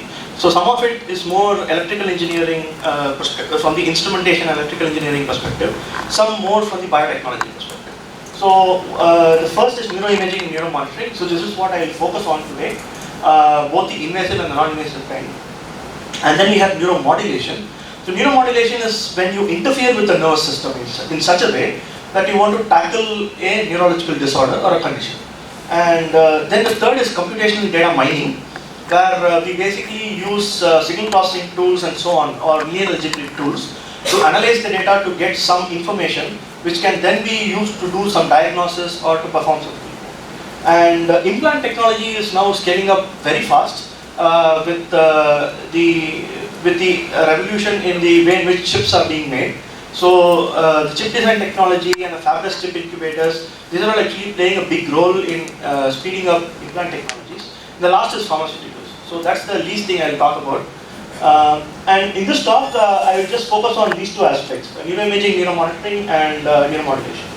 Now, before I go to neuroimaging, just to say what neuroimaging is. So this is a broad class of methods, but because we say imaging, it means whatever electrophysiology we get, we want to link it to some image from some anatomy. That's the broad idea. And if you look at neuroimaging methods, there are invasive and non-invasive methods. So in invasive methods, you can see. So, am I audible if I start talking from here? Okay. Yeah. So I am a bit tense behind the podium. I'm better this way. So if we just look at this, so this is the section of the skull. So you have the scalp, and then you have the skull, you have the subdural space, and then you have the cortex. And between this, what is not shown, what is shown here is the dura mater, and then you also have pia mater. So dura mater, I'm probably sure you know, it's like a leathery sheet, and if you peel it, there is a pia mater, and when you peel it, you actually see the cortex. So now invasive methods are these. So microelectric recordings are more when there's an electrode inserted into the space, and they are sitting inside the brain. ECOG can be, so LFP is also acquired like the same way as microelectrode recordings. MEA, microelectrode array, or as it is commonly known as UTA array. So UTA array because it was designed by Richard Norman and it was patented in University of Utah. But what it contains is a bunch of needles basically, which can be inserted into the the cortical surface. So they will actually penetrate into the brain surface. But the criticality here is to make sure that these arrays are not puncturing the major blood vessels. Okay. So in case you are interested in this, there is a video where a tetraplegic is when they are not able to use any of their limbs. A tetraplegic with a implanted OTA array is able to control a robot to drink water. So you can just Google it and you can look at the video. So it doesn't solve a lot of problems on the ground, but these are groundbreaking breakthroughs because we now know how the brain is encoding these signals. So that's the whole deal of it. So those are the invasive methods, and the non-invasive methods are EEG, which probably most of you know. Magnetoencephalography, MEG, is more a magnetic correlate or the magnetic brother of EEG, where you pick up magnetic signals instead of electrical signals. And then you have NIRS. NIRS, I generally call it the poor man's fMRI. So NIRS is basically using optical, it's very similar to a pulse oximetry, where you look at changes in oxygenation, except instead of looking at the finger, you look at the brain. So that's how NIRS works. And then the last one is the fMRI. That's the big machine with the paradigm tapira. And the reason why we have here, so the more closer you go to the brain, the more spatial resolution you get, but the farther you go away from it, the spatial resolution drops. This is basic information. Now, the only thing that we get out of all these neuroimaging methods is these waves or oscillations. So what are these wiggly waves and what are these oscillations? So I'll go through some examples to demonstrate to you that these oscillations carry some physiological meaning. For example, let's take the case of Gerd Fuchsler. He's a very famous person. He did most of his work in Austria, Graz University. So his work was on motor-related oscillations. So his first paper, it was published in 1975, when he showed for the first time that in the cortex there is something called an event-related desynchronization, where there is a decrease in the beta power. Beta band oscillations are 12 to 30 hertz. So what he showed was before, so this is the point you move, right? Can you see this triangle here? So that's when they moved, right? But just before they moved, there was a decrease in beta, and after they finished the movement, there was an increase in this oscillation. Now, why does it matter if there is an increase or a decrease? This very small dip and blip is the mainstay of brain-computer interfaces today. So most of the brain-computer interfaces that stroke rehabilitation patients use to train better is actually based on this little drop and this little bump, right? So this is how it's being applied today, and what he sort of predicted was that beta oscillations that we see here, it is symptomatic of a resource management protocol that we have in the brain, wherein when you want a resource, you reduce the beta power to take your leg off the brake, and then once the action is done, you push the brake again by increasing the beta power. Apparently the brain does it this way. Why beta power and alpha, we don't know yet. We have to go deeper to understand what are the mechanisms that cause beta, if we have to go to that. Right. And what he could also show is that these oscillations, they change with what movement you want to do. So the hand movement or index finger or thumb movement. So depending on what movement you want to do, the level of this increase or decrease changes. So this is what he could show. By the way, when he was doing it in 1975, he didn't have the i7 or the i5. You know how he did it? So he basically had a whole circuit. He was an instrumentation engineer, by the way. So he had a whole filter circuit, and then the filter circuit was connected to a pen, which would sketch the beta oscillations on a graph. And the way in which he could measure these power and then plot it is by actually looking at the graph and measuring how much of power it had. So that's what he had to do. So that's the level of work that he had to do something very simple. I mean, now you can do all of this in a matter of few hours, if not a few days. Right. Now, this is what we looked at were all EEG signals, right? So we can also look at it at a more local level, which is local field potentials. Now, these are signals from subthalamic nucleus. I will shortly talk about what subthalamic nucleus is. But subthalamic nucleus is a deep brain structure that is known to be involved in some pathologies of Parkinson's disease. Now, what they could show is that when you treat the patient with deep brain stimulation, they could see that the beta power, so this is the 20 Hertz oscillation, you can see here. So the beta power decreases, and the moment you switch off the DBS, the beta power again increases, right? So then they could show a causal link between the increase and decrease in beta power in a deep brain structure and then the symptoms of the Parkinson's disease patient. These are all very simple but very significant results, because now it ties whatever oscillations we see, which is sometimes very abstract, it's just wiggly waves. But these wiggly waves have a direct relationship to what is happening in the nervous system. And this is why it holds a key to both diagnosis and treatment. Now, I'll just deep dive a little bit into EEG and MEG. So, the first question you would ask is, what is EEG measuring, right? So, just to tell you that, many of you might have seen this diagram. So, it's a hand drawing by Raman Kahal, who was given the Nobel Prize in physiology in the early 1900s. So, he was given the Nobel Prize for mapping out the type of neurons in the cortical mammalian cortex. I think he did it first in rat, but then what he did was he used Golgi's staining method. So Golgi's research to map these neurons were an utter flop. So he did the staining wrong, but his method was good. So Kahal used this method, did the proper staining, and then because he used Golgi's tracking method, both Golgi and Kahal got a Nobel Prize that year. Anyway, so what we see here is that we have a lot of pyramidal neurons which are parallelly arranged. So if you can see, there is a parallel arrangement. So it's like arranged in a cortical column which is parallel. And what happens is, from the deeper areas of the cortex, there are signals going up into the superficial areas of the cerebral cortex, and there is a primary current that's generated. Now there are two issues that are important. One is the temporal synchronization. So when these neurons act, they are acting together in thousands or 10,000s together, right? Which means there is a lot of potential generated. And there is also the geometrical alignment, which means they are parallelly arranged. So these are like arranged like columns, right? And so there is a primary current generated. And then what we can do with EEG is to pick up these primary current. That's what we do. So this is just an MEG system. So where we know the Maxwell's law. So when you have a conductor with an electrical current, there is also a magnetic field that's shown by the wrapping of your fingers around the line, right? So this is the basic law we know. So whenever you have an electric current, it is also accompanied by a magnetic field.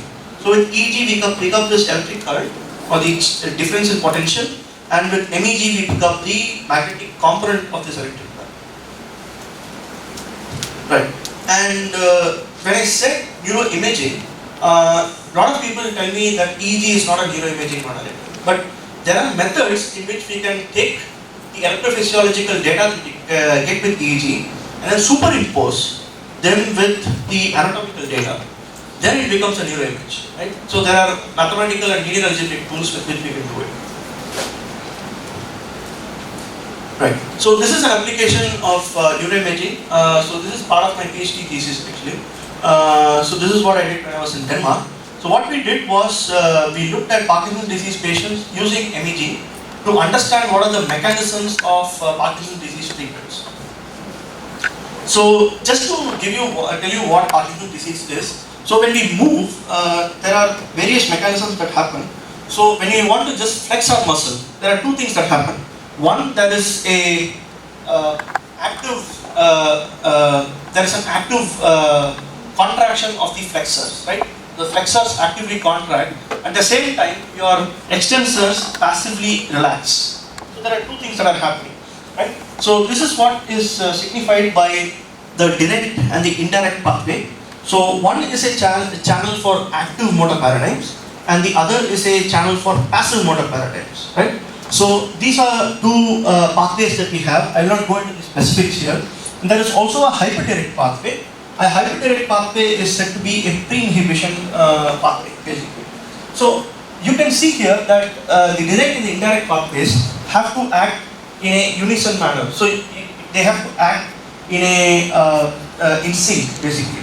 And when one of them goes out of sync, or when there is no balance between these two, we start getting problems. Now, if there is an overaction of the direct pathway, you get increased movement, an increase in the firing of the indirect pathway, then you lead to increased passive movements, which means your movements are inhibited.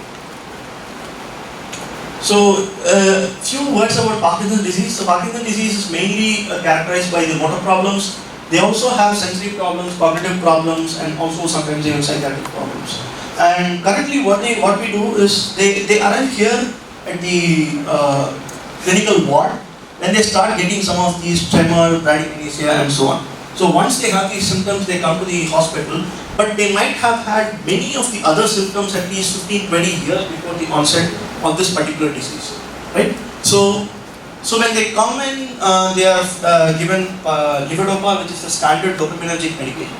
And about 8 or 10 years later on, this levodopa dosage is not enough, so it's constantly being increased. And when you can't increase it anymore, then they are suggested to go in for deep brain stimulation.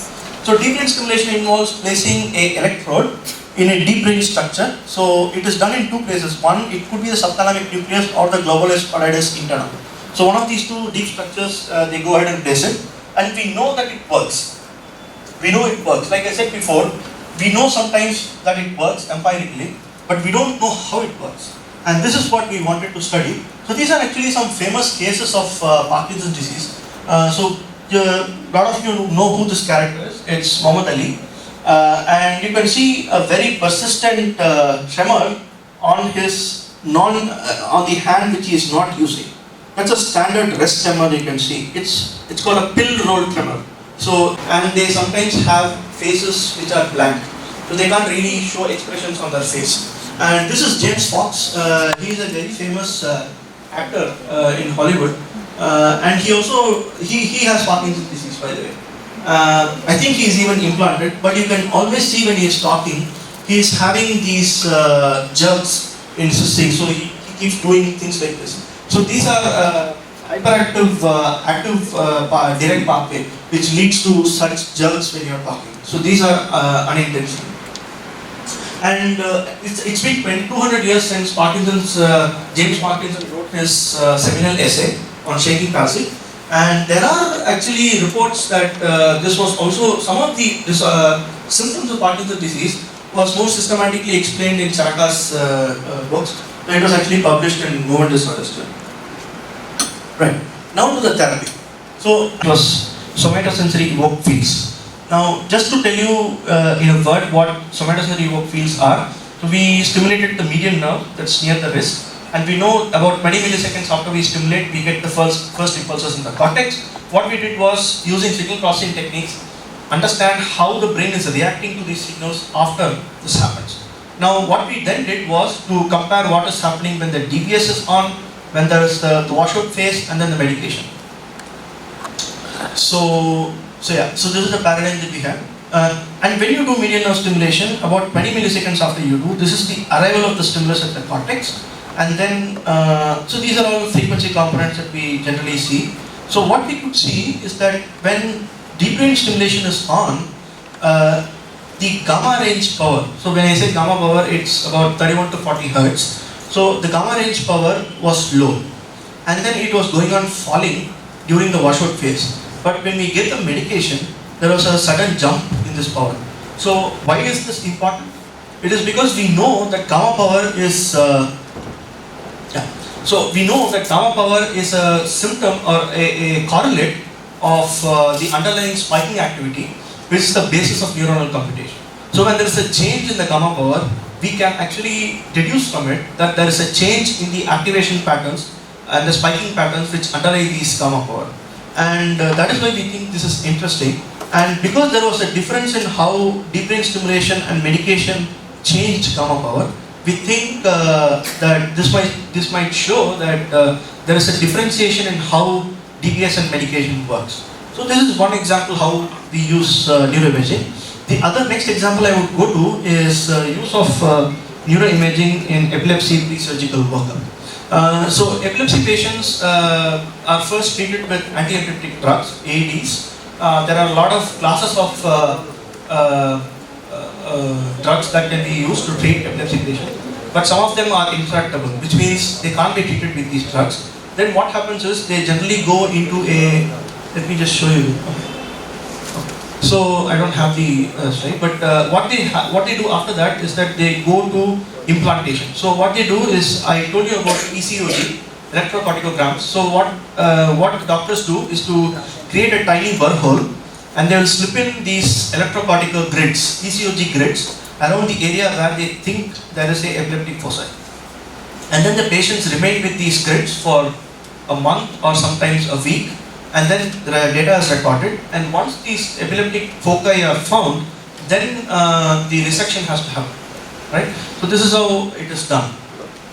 So this is the work I'm showing is now from one of my former colleagues. So what they did was, they tried to see if they can now use neuroimaging to give extra information to the surgeons, and they wanted to see if the surgeons would change their decisions, right? So what they did neuroimaging. So neuroimaging, as I said, it is combining electrophysiology with anatomical images, right? So that's what they do here. And they used a software called Curry, C-U-R-R-Y. I don't know why it's called Curry, but it has FDA certification for medical use. That's very important. So they used a software which can actually be used to take medical decisions. So what they do is they have a lot of templates of these IEDs, as it's called. It's intrarectal epileptic discharges.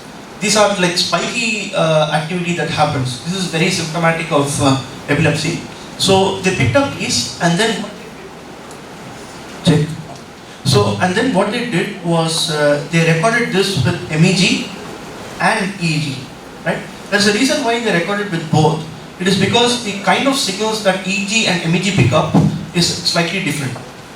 So they wanted to get more information. So what they did was they recorded with both MEG and EEG, which can be done, and then they source localized the spot of the epileptic seizure. So they could go back with neuroimaging techniques to the source of this epileptogenic spike. Now once they did that, they fed this information to the surgeon, and then they asked the surgeons if they would change their decisions or not. Very interesting. So they could show that 34% of the cases, there was a change in the management plan. So the surgeons changed their decision. For example, 70% of the time, when the surgeons said they have to just stop treatment, they can't go for resection because they are not sure where to put the intracranial electrodes. So IC means intracranial electrodes or ECOG electrodes. So 7% of the time when the doctor said we can't proceed, we can't do anything about this patient. So they could then spot an area where they could implant these electrodes. And about 9% of the time, after implanting these electrodes and after looking at those images, they could then go in for surgery because they were sure where the epileptogenic foci was. And about 16% of the time, they changed the location of the intracranial electrodes. This is actually very interesting because with the standard procedures, there are several other standard procedures with which you can map it. Sometimes it's only EEG, sometimes it's only MEG. But when they could combine it, they actually change the position of this. So this way they could actually influence or actually affect and create a good, create a better management plan. Now I move to intraoperative neuromonitoring, IONM, which is one of my favorite subjects, which is now currently used in several surgeries for better surgical targeting. So as I said, deep brain stimulation, we are trying to target a very tiny nucleus. Right? And this tiny nucleus is about 4 mm minor axis and 8 mm major axis. It's like an ellipsoid, but it's not of this size. It's of the size of maybe a grain of rice, right? And we are trying to spot it in a 3D space inside the brain. And there are a lot of complications that happen during this surgery. One is intracerebral bleeding, and when this happens, patients generally slip into coma. There's no coming back from it. And then there is brain shift. So what happens when you open the dura mater, when you open this leather sheet, the CSF is sitting in the brain and the CSF is sitting in negative pressure compared to atmospheric pressure. So the atmospheric pressure is going to push the brain in. So the brain is sort of dropping along the neural axis, right? So there is a brain shift that's happening. So how much ever planning the surgeons do pre-op, there is going to be a few millimeters of change in the position of the brain. Now this will drastically affect the placement, and if the placement is offset by a few millimeters, it can start creating problems like verbal fluency, It can even create some autonomic problems, control of the urinary bladder, anal canal. There are a lot of other problems that can happen. So this is why we need to be absolutely sure how bad we are putting the electrode, and we do that through mapping. So this is a typical setup in a DBS surgery. So you see here, I'll show you in the next picture. So this is the recording setup. So that's what you see here. And you see a DBS nurse the patient is awake, by the way, and the DBS nurse is asking the patient to do some action. So one standard is this. So when you do this, we can do this, but when you look at PD patients do it, they can't initiate it, so they are doing this. So their timing is off, they can't initiate, they have a lot of problems. This is called hypokinesia. It's a standard DBS PD symptom. So what the nurse is doing is, so now the implantation is not done. So we have just lowered the test electrodes and we stimulate. And the nurse is checking the patient to figure out whether the stimulation is fine or not. The patient is asked to say numbers, repeat, say the months and so on. So if there is any stuttering, then we know that there will be verbal fluency problems in a later stage. So then we have to move the electrode up or down, right? So this is what we do, and this is what a electrophysiologist sees, somebody like me. So what you see is 5 electrodes. They are looking like, so these are the holes into which electrodes are inserted. So they are inserted like this into the brain. And what we see here is the signal from each, and these rows are each depth. So as we go deeper and deeper and deeper, we start seeing increase in activity. Now this increase in activity is very easy to see because STM is sitting surrounded by white matter. And what we know about white matter doesn't create any spikes. White matter is just a channel, information pathway. It doesn't do any computation, which means there are no spikes in white matter. That's why we see white matter signals, which is basically blank. And then when we enter the nucleus is just, so this nucleus should not be confused with the cell nucleus, because here in the neural system, when we say nuclei, it's a collection of neurons, right? So when we enter the collection of neurons, we suddenly see a burst in activity. And then we know we are in the right place, right? And then next we go to use of neuromonitoring techniques in spinal implantation surgeries. So typically spinal implantation surgeries are for example, disc bulge, or there is a problem in the disc, or when screws have to be inserted and so on. So the visualization as you see is very difficult, right? So to give a little bit of confidence to the surgeon, what we can do is to do neuromonitoring. Just to tell you the enormity of the procedure. So this is the vertebral column while you're looking from the top, right? And this is the posterior, this is the anterior. You have barely a few 10 millimeters or 12 millimeters of gap through which you have to insert the screw. And if you go to the left or to the right, you have different set of problems. I'll not go into all of that. But so to do this, you need to monitor both the afferent signals. So the signals that are coming from the brain to the limbs, and you should also monitor the signals that are going from the limbs to the brain. Both have to be monitored. So we use motor evoked potentials and somatosensory evoked potentials to do that. So motor evoked potentials are done by putting up, so I don't know if this is visible, but anyway. So motor evoked potentials are done by, there is this box screw electrode. So you can turn the electrode into the skull, so it hits the skull, and then we can pass something like 500 volts. It's a train of stimuli. By the way, this is not an awake surgery, so the patient is anesthetized, so then it's not a problem. Otherwise, it's very painful. So about 1.2 amps, it's a pretty strong stimulus. But when you do that, what happens is you activate the motor cortex. Now, when you activate the motor cortex, the signal travels down the spinal cord, and then you can pick it up on the leg and also in the hand, right? So generally, it's picked up in the abductor pollicis brevis, which is this muscle, and also in the tibialis anterior. So tibialis is leg and anterior is on the right. So these are two areas where we can pick up these signals. And so this is telling us how the tracks that are traveling from the brain to the limbs are. The other thing that we have to check is how is the track that is supplying sensory inputs to the brain. For that, we generally again pick up some nerve in the leg, which is generally the tibialis, and in the hand it's generally the median nerve. It's the easiest to find, right? So with these two, if we keep sending out signals into this, we can then capture it with the same electrode with which we stimulate, right? Again in the brain. So that way we check the integrity of both the ascending tract and the descending tract, right? Which form the anterior and the posterior horn.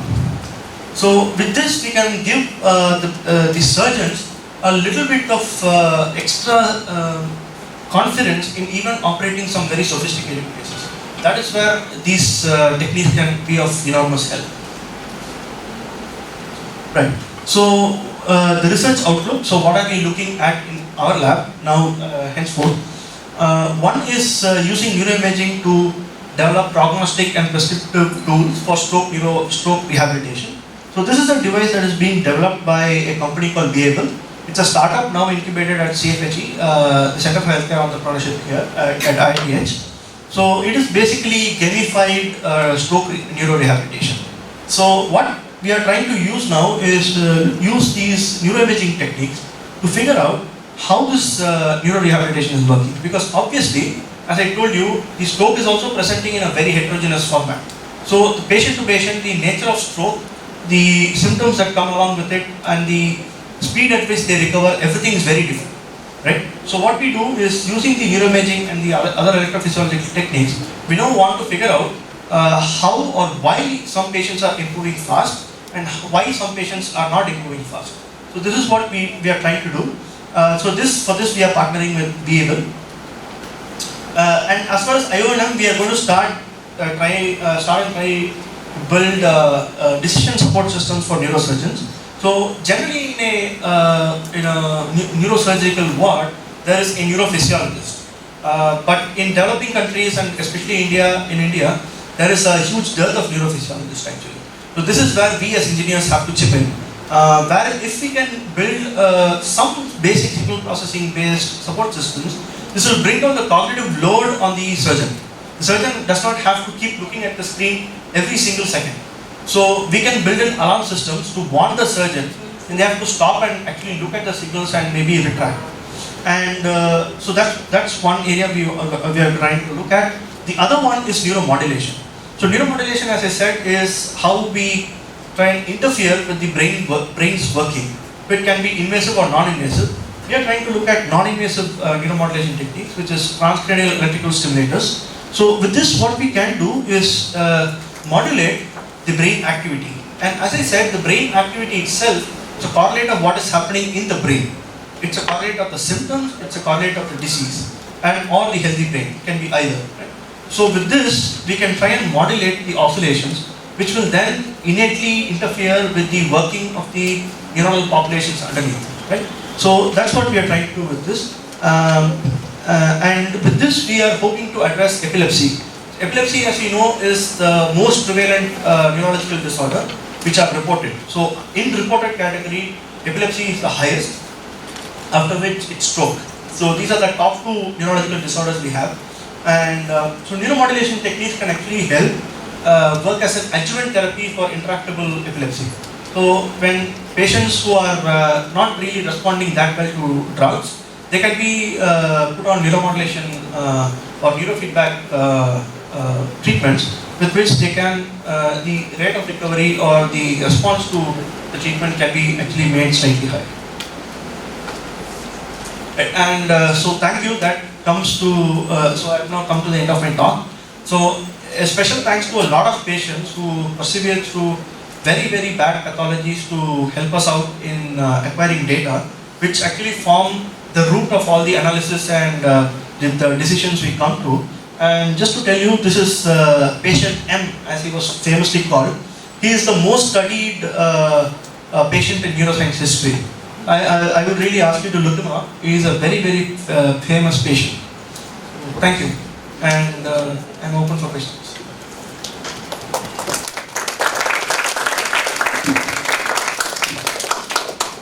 So yeah, any questions?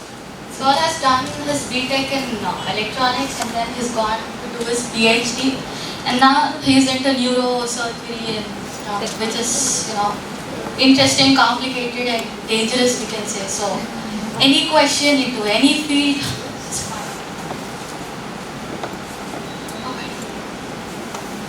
I have two questions. In this epilepsy, we spoke about grids. Anything more about grids, the dimensions, the material and all? What exactly do you mean by grid? So it's a silver chloride electrode which is pasted on a acrylic strip. It has to be flexible. So generally what they do is,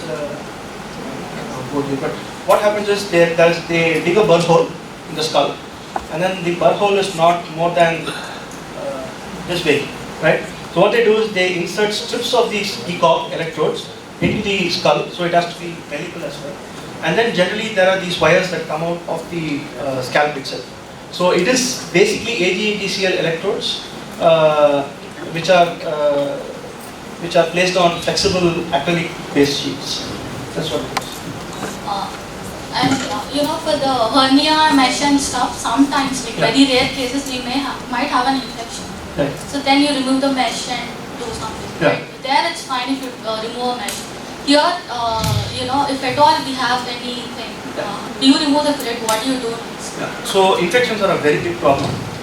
It's not just ECOG grids. In general, neurosurgery, infections are a huge problem because the immune system is not very active in the brain for a good reason, because the brain is protected by the blood-brain barrier, which means there is a very, very low chance of the brain getting infected.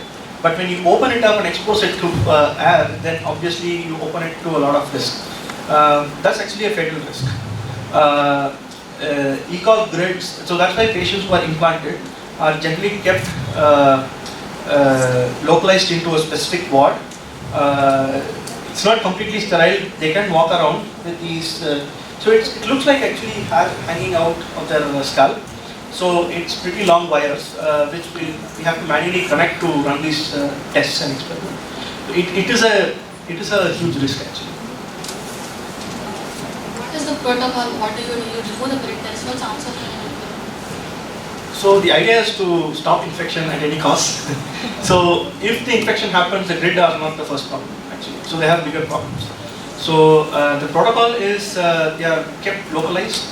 Sometimes the patient, so the idea is that they have to place the grid and you expect an epileptic seizure to happen, right?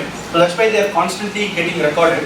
So when there is a seizure that's happening, 5 or 6 episodes, generally it's about 5 to 6 times a day. So in 24 hours, if you are lucky, you would capture 1 or 2 epileptic seizures very, very. Not all epileptic seizures are like fits, they don't shake all the time. Sometimes the patient just lose conscience, they don't know what has happened in the last 5 seconds, that's it. Otherwise, epileptic seizures can be non-motor in several cases. So you would expect to capture some epochs. Now, sometimes it so happens that some patients are very unlucky, which means you have to keep the grid on over 1 week. I have known a few patients in Denmark at least who had to be on these grids for at least 2 to 3 weeks because suddenly after you put the electrodes, they weren't having seizures anymore. Not that it cured, but it just didn't happen. So if the patient is lucky, they are not with the grid for more than a few days, and then they are kept in a sterile environment, and they are out and they go in for surgery. The resection happens, and then they live happy ever after. So that's the most positive way to look at it. Yeah, sure. We also discussed about a case where we got the antibiotics hundreds of years ago, but we didn't know how they affected or that is fine with the body. But when it comes to the case of brain and neurons and stuff, we have this. All we spoke about is the technology of brain. Yeah. So if suppose anything goes wrong or not going wrong, the brain should be adapted to that also. So in that cases, what do you do? Even in cases like there has been a recent development of telepathy and there the drawbacks were patients going mad or going off. So in such cases, what do? You first test it on animals and then go to human brains, but they're much more complicated. So have you gone any into such cases as well? So a good example is actually DBS, right? DBS is very much in parallel to the same antibiotic scenario. So we first started using DBS, and now we are trying to figure out how it works. So very similar to what happened in the case of antibiotics. So the way we generally do in science is we start with the smallest of species whose brain we really know completely about, just the rat. So I think in the early 80s it was tested on the rat. So there were some rat models built of Parkinson's disease built. So they figured out which would be the best place to place these electrodes. They tried several experiments. Then they figured GPI and STN were the most prominent ones. The first implantations were done in a place called GPI. It's a nucleus in the brain. Then it was tested on macaques, which is closest to humans, where they tested whether these symptoms were fine or not. And then it graduated, so to speak, to humans. So the first surgeries were done in Grenoble, France. It was done in 1987. So that was the year I was born. But then I came back to again study what the mechanisms of it, I don't know, 30 years later. I thought there were side effects for DBS actually. Yeah, a lot of side effects, which I will go into. Yeah, so actually verbal fluency is a side effect. So you can see that the patients who are on DBS, their volume of voice is low, and sometimes they know what they want to say. They exactly know what they want to say, but they can't say it.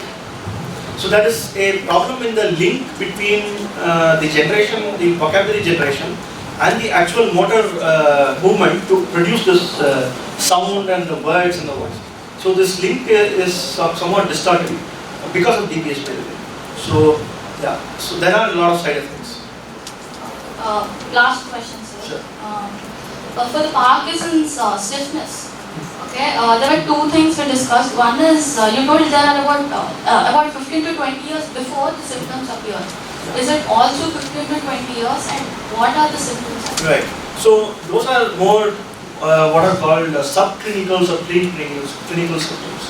So subclinical means those are symptoms that you don't rush to the doctor for, right? So one is RBD. RBD is REM sleep behavioral disorder. So REM sleep disorder is so when you go into REM sleep, you start getting these dreams, and there is a reason why in the dreams you might be fighting fighting like Rajnikant, hitting 100 rowdies. You can do all of it, but you don't actually go and punch people. You know why? Because there's an inhibitory action where your muscles are all completely inhibited. So whatever you think you're doing, it's just at the thought process. You don't actually act it out, right? But there are some people who start acting it out. That's called REM sleep behavioral disorder, which means when they think they are actually fighting with somebody, they are actually fighting in their sleep. They are asleep, they are sometimes even snoring, but they are punching in the air, right? So this is REM sleep, RBD as it's called. So RBD, it's known that there's a high chance if you have RBD, you could develop Parkinson's disease in the future. So this is one of the subclinical symptoms. The other main symptom that they are now looking at, actually also in August, is constipation. So I don't know, I think in the second year of MBBS, everybody is told that they have this, they shouldn't have this behavioral disorder. So they start linking whatever symptoms they have to very complicated diseases. So don't link whatever constipation you might or not have in the future to that. But there is for people with long-term constipation, if they have constipation for 5 or 6 years, there's a slightly higher chance that they develop Parkinson's disease in the future. There's a reason why, because there is a theory that Parkinson's disease starts off, so nobody knows why Parkinson's disease occurs in several cases. That's why it's called idiopathic. So nobody knows the origin of it, right? So generally Parkinson's disease is idiopathic. Nobody knows why it happens to some people. It just happens. So you see that some of the time, there's a theory that some of the time there's a prion virus that first infects the gut, which then travels up through the vagus nerve. Vagus nerve, as you know, it's called the vagus nerve because it's just vaguely all over the body. So it travels up the vagus nerve, and then it first hits the brainstem area. So, as some of you might know, brainstem area is also responsible for control during sleep and so on, right? So there is it does the brainstem is actually a structure that does inhibition of the motor cortex during sleep and so on. So that's why one of the primary symptoms, one of the earliest symptoms of PD is REM sleep disorder. So RPD, so it's linked there. So that's why they think it's constipation, and then it travels up to your brainstem, which you start getting. Then you start getting RPD and related disorders, and then it travels up and up and up, and then it hits your subthalamic nucleus when you start losing dopaminergic neurons, and then you get the other motor disorders. So that's the theory. We don't know yet. There is a lot of research that goes into it. That's a whole lecture in itself. Yeah. The last one is the muscles that get affected. So Parkinson's, we get stiff. Is it only for the outside muscles? Like we have anything inside the smooth muscles and all intestines? Do they have any? That's actually a good question. Right. So with Parkinson's disease, to my knowledge, the effects are on muscles that you use for voluntary. Smooth muscles are not known to be affected, but Parkinson's disease patients also have constipation problems. That we know. So Parkinson's disorder also have constipation along with it. So some people say it might be an effect of smooth muscle issues, but we don't know yet. There's no conclusive proof that smooth muscles are also affected. But the main effects are actually on the muscles that we use for water treatment. Yeah, sure. In the starting stage, we spoke about MRI also. There was this case before where there were types of MRI machines. One argues that MRI affects the brain, whatever we scan. The other says MRI is totally unharmful, and what exactly is it? So is MRI safe? Yeah. So there's no proof that MRI isn't safe. So that's how we work in science. We have a null hypothesis, and until we disprove it, that's it. So we have to just reject the null. There's no way of accepting the null. So as such, there is no evidence to accept the null. So as such, there is no evidence that exists that MRI is creating harmful effects. Something like, as a biomedical engineering, can we do anything about that? Parts and what? Okay, so overall there is no risk involved as such. So the place where we can work as a biomedical engineer is to see if we can develop better ways to get around the superconducting status you have to maintain. So MRI magnets are dipped in helium and they are superconducting, right? Can we bring down these magnets to work at room temperature? So these are the kind of issues that we can actually address as biomedical engineers or biomedical engineers and so on. So it's more at the level of how we create that level of magnetic fields in a more easier manner and low cost manner than it's currently being done. MRI machines are actually very costly to administer and maintain. So that's where I think our work is. I don't think there is any risk involved for us to actually get involved in that scale. Thank you.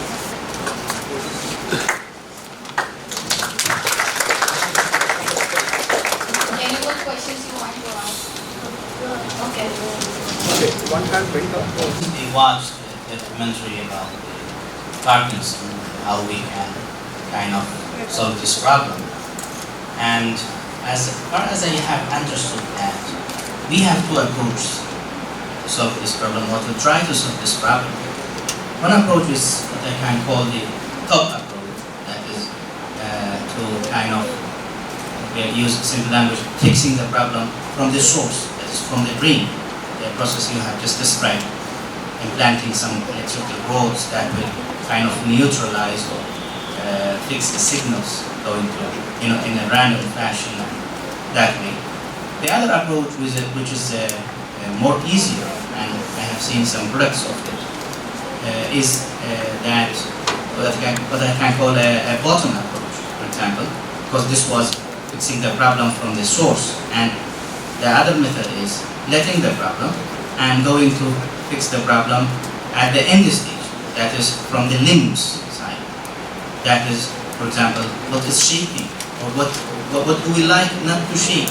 The hands, because mostly we use the hands, or the feet, for example. So I have seen some kind of gadgets or devices, bracelets particularly, that somebody who is Parkinson's disease suffer wears, and those kind of braces, devices are going to neutralize, or we can say equalize. They are working as an inverse system, like the systems we see in communication, that are going to neutralize the effect of Parkinson, the stress signal, the neurons, Right. signals going to be generated by the Right. neurons, they're Yeah. going to equalize that. So, Yeah. what approach do you prefer, and what approach you are currently?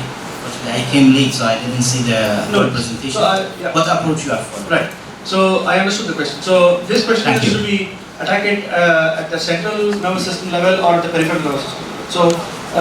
So the first thing you have to realize is that Parkinson's disease is a central nervous system disorder. So whether you hit it there or on the periphery, so if you start handling things at the periphery, what you're handling is the symptoms, right? So if you have a knee pain, you can have an ibuprofen, right? So the knee pain is gone. Doesn't mean the source is gone, right? The source problem is dopaminergic degeneration in a very deep brain structure. That's what the source is, which you can't fix. So it's a neurodegenerative problem because it's going to keep degenerating over time.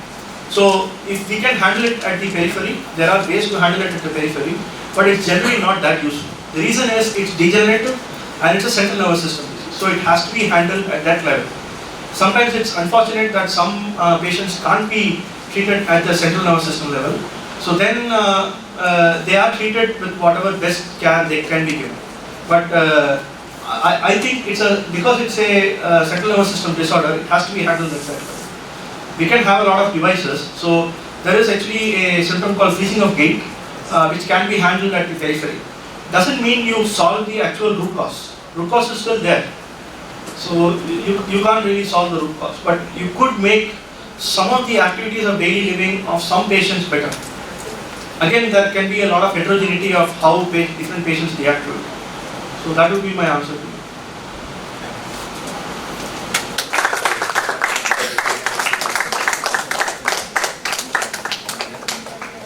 Sarikara.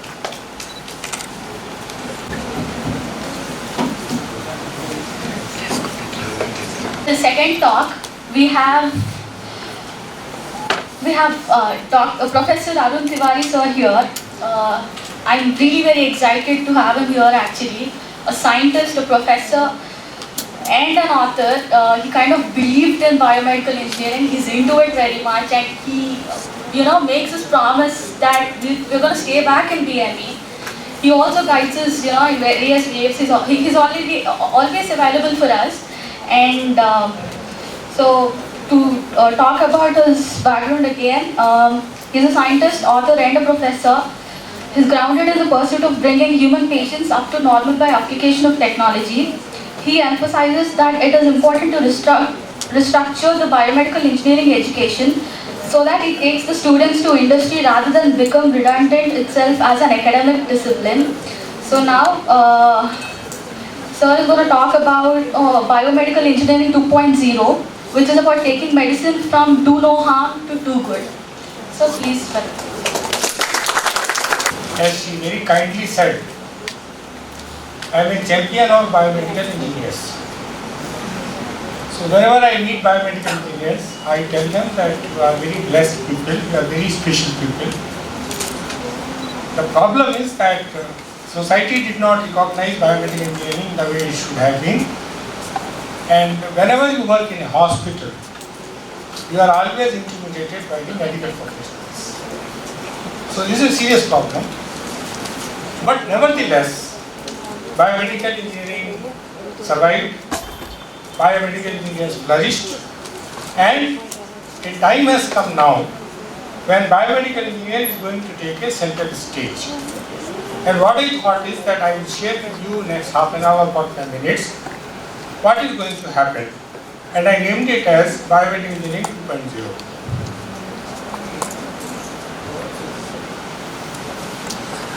The first biomedical engineer is Leonardo da Vinci. So, whenever you find a Vinci picture, feel good that he is the first biomedical engineer. And this famous picture is he is the first person who find out. I'm sorry. He is the first person to put the light here. The central button. So you stand like this, and you stand like this, and your navel is the center, and you can draw a circle, and in that circle a perfect square will fit in. So it's an imagination, and it it leads to the study of the human body. So he is called the first biomedical engineer. Then I will name 4 people. Why I name them is because in pursuit of bringing human patients up to normal by application of technology, something goes wrong. Professor was telling, something goes wrong, Parkinson, whatever it is. Now, how technology can help that person to become normal? That's all is biomedical engineering. 1911, hemodialysis. Today, hemodialysis machines are everywhere. But the whole idea of hemodialysis machine, this gentleman brought in. Then artificial heart valve. Now artificial heart valve is so very common. But then the whole idea that we can have a valve, artificial valve, it saved millions of lives. Then we have forest bird, mechanical ventilator. I mean, at some point of time, just if you can keep the patient alive another 24, 48 hours, your antibiotic may work. He may come back. His heart may start again. So this 24 to 48 hours window, it is possible because somebody has made the ventilator. Of course, hospitals are using ventilators for extracting money also. They keep the patient alive for 7 days. There is a different issue. And then we have Leslie Geddes cardiac pacing. Pacemaker came later, but the whole idea, what professor is telling, that the heart also can be stimulated from outside. So this came by this gentleman. So these are the 4, to me, there are many, but these 4 are the great biomedical engineers which I thought I will remember today. Then we have our own MS Vaidyanathan, born 1934, he made Chitra heart valve. And then we have our own Dr. APJ Abdul Kalam, who came here and spoke from the same dais. And he and Dr. Somaraju, who made a coronary stent which is famously called as Kalam Raju stent or KR stent. Dr. Kalam used to say Raju something stent because he never wanted to use his name. And as far as I am concerned, I am the dash in between Kalam Raju stent, this one. So I was working in DRDO.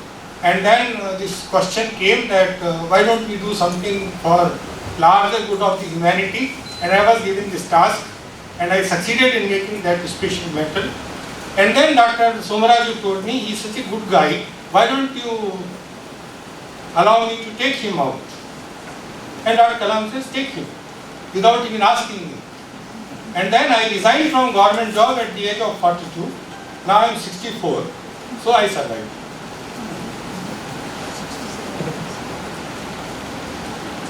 Now the problem with biomedical engineering is too big. Everything is biomedical engineering. So the biggest problem with biomedical engineer face is, मेरे को क्या करना है? Where do I go? What do I do? So we call it a maze. Now you enter into biomedical engineering. You are all students now, bachelor, MD, PhD, even professor also. Now the problem is, everything is biomedical engineering. So where are you? It's very easy to get lost. And particularly when you are 40, 45, 50, and your wife says, what have you done in your life? And the answer is very embarrassing. Other way also. Your husband can say, what is it? So this is the problem of biomedical engineering. We don't know what we are doing. Whole life goes. If Michelangelo is also not a sculptor, we know him for Mona Lisa and all these things. Otherwise, who will know him for the drawing? Now what is happening? Why you are blessed? Biomedical engineers of such time, my time, we were not blessed. We were rather, oh, you are a biomedical engineer. So? No, you did not get in the BME. That was the generally conversation. The same thing is going to happen with IT. No jobs. So 5 years down the line, you will find all the CEC seats, 5 lakhs padi, they will be for free. So today, it is a coming of the biomedical engineering because there are so many things happening. What is there so many things happening? 4 major technologies, they are converging. Nanotechnology is coming, biotechnology is coming, and information communication technology already matured. Now what is going to happen is cognitive technologies. And you are using it already. When I came to Osmania Engineering College from Gachibowli, Gopi is an old alumni, but he just told Apple and Google Map brought him here. So already you are using. You don't remember even telephone numbers, 10 telephone numbers you don't remember. Suppose your phone is gone, you won't even know what is your mother's telephone number because you don't remember numbers anymore. You are so used to touching the name. So we are already dependent on the support of the computers, and the support is going to increase. I am very surprised if somebody can tell me the table of 17 or 19. Why? 19 into 5, 95, what is that? 10. So we are not talking about all these things because we are taking it for granted that there is some machine in my pocket which will do it for me. Why should I do it? Okay. Now, there is a convergence taking place. So, whatever is happening around, it is getting converged into biomedical engineering. Now our time has come.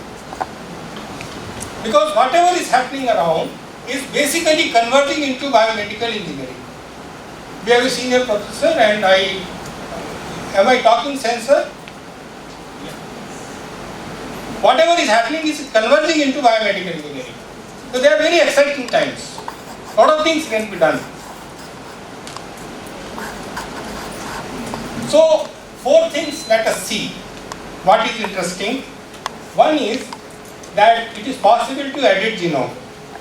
Whenever you see about BT cotton, whenever you see about pest resistance, already it has been done. It is a very, very established technology, how to take a gene out, how to replace it with another gene.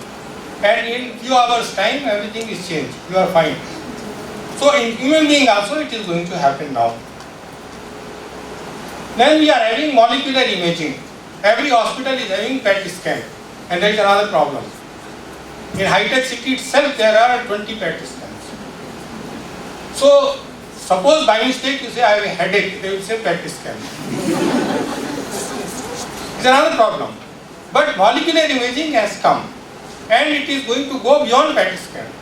And it is going to get into fast diagnosis, point-of-care diagnosis. So many devices are going to come. Then we have miniaturized robots. Yesterday only it was a news item that they are developed ant-like robots. They will be injected in your body and they will go and do whatever you are supposed to do. And then they will dissolve themselves. So finally we are going to have bionic prosthetics. You know about prosthetics, but then you think and it works. So these are the 4 things which are going to happen. Now when it is going to happen, first time we have a possibility that instead of just replacing or just compensating for the loss, we can do some add-on also. We can do some add-on also. You have seen Matrix film. In that, he does not know, she does not know, that lady does not know how to fly a helicopter. So what she does is, she just takes a floppy and then, okay, so she knows how to fly a helicopter. So whatever professor is talking about, that's all you need. Go there and download the entire art of the helicopter flying and you are a helicopter pilot. So the opportunity is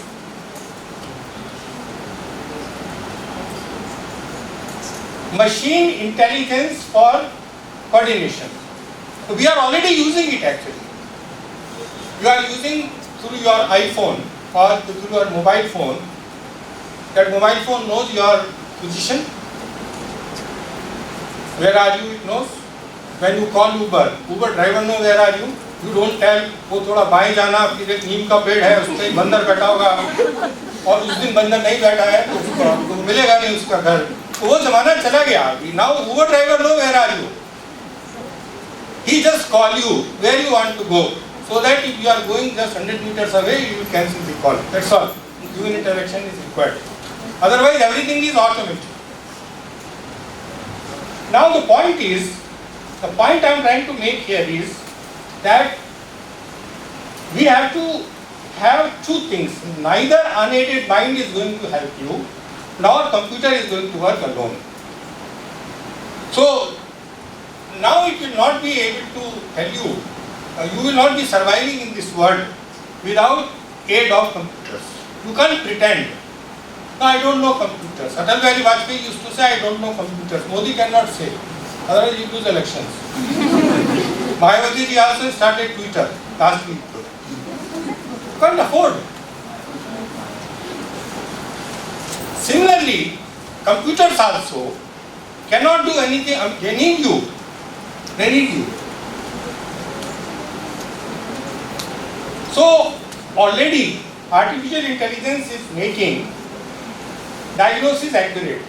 So these are the different processes, and I was talking to professor that I invite all of you to here ICETE City Hospital in Gachibowli. We will make people to talk to you, the big doctors will talk to you.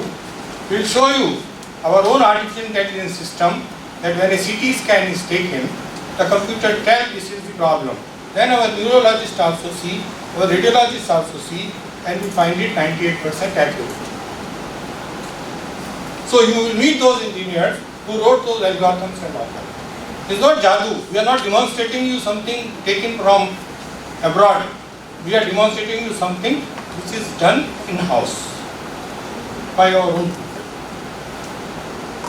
There is one girl, she has developed a algorithm which converts ECG into blood pressure. So today blood pressure is a big problem. Dr. Somraju quote, blood pressure is the #1 killer. You are not serious about it because you don't know that it is unregulated. It is abnormal. Diabetes is very much high today.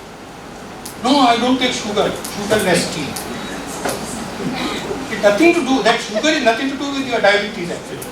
But you will take Coke, which is nothing but sugar. But chai mein chini nahi chahiye. Coke I can take, no problem. But the problem with blood pressure is that you do not know that your blood pressure is off.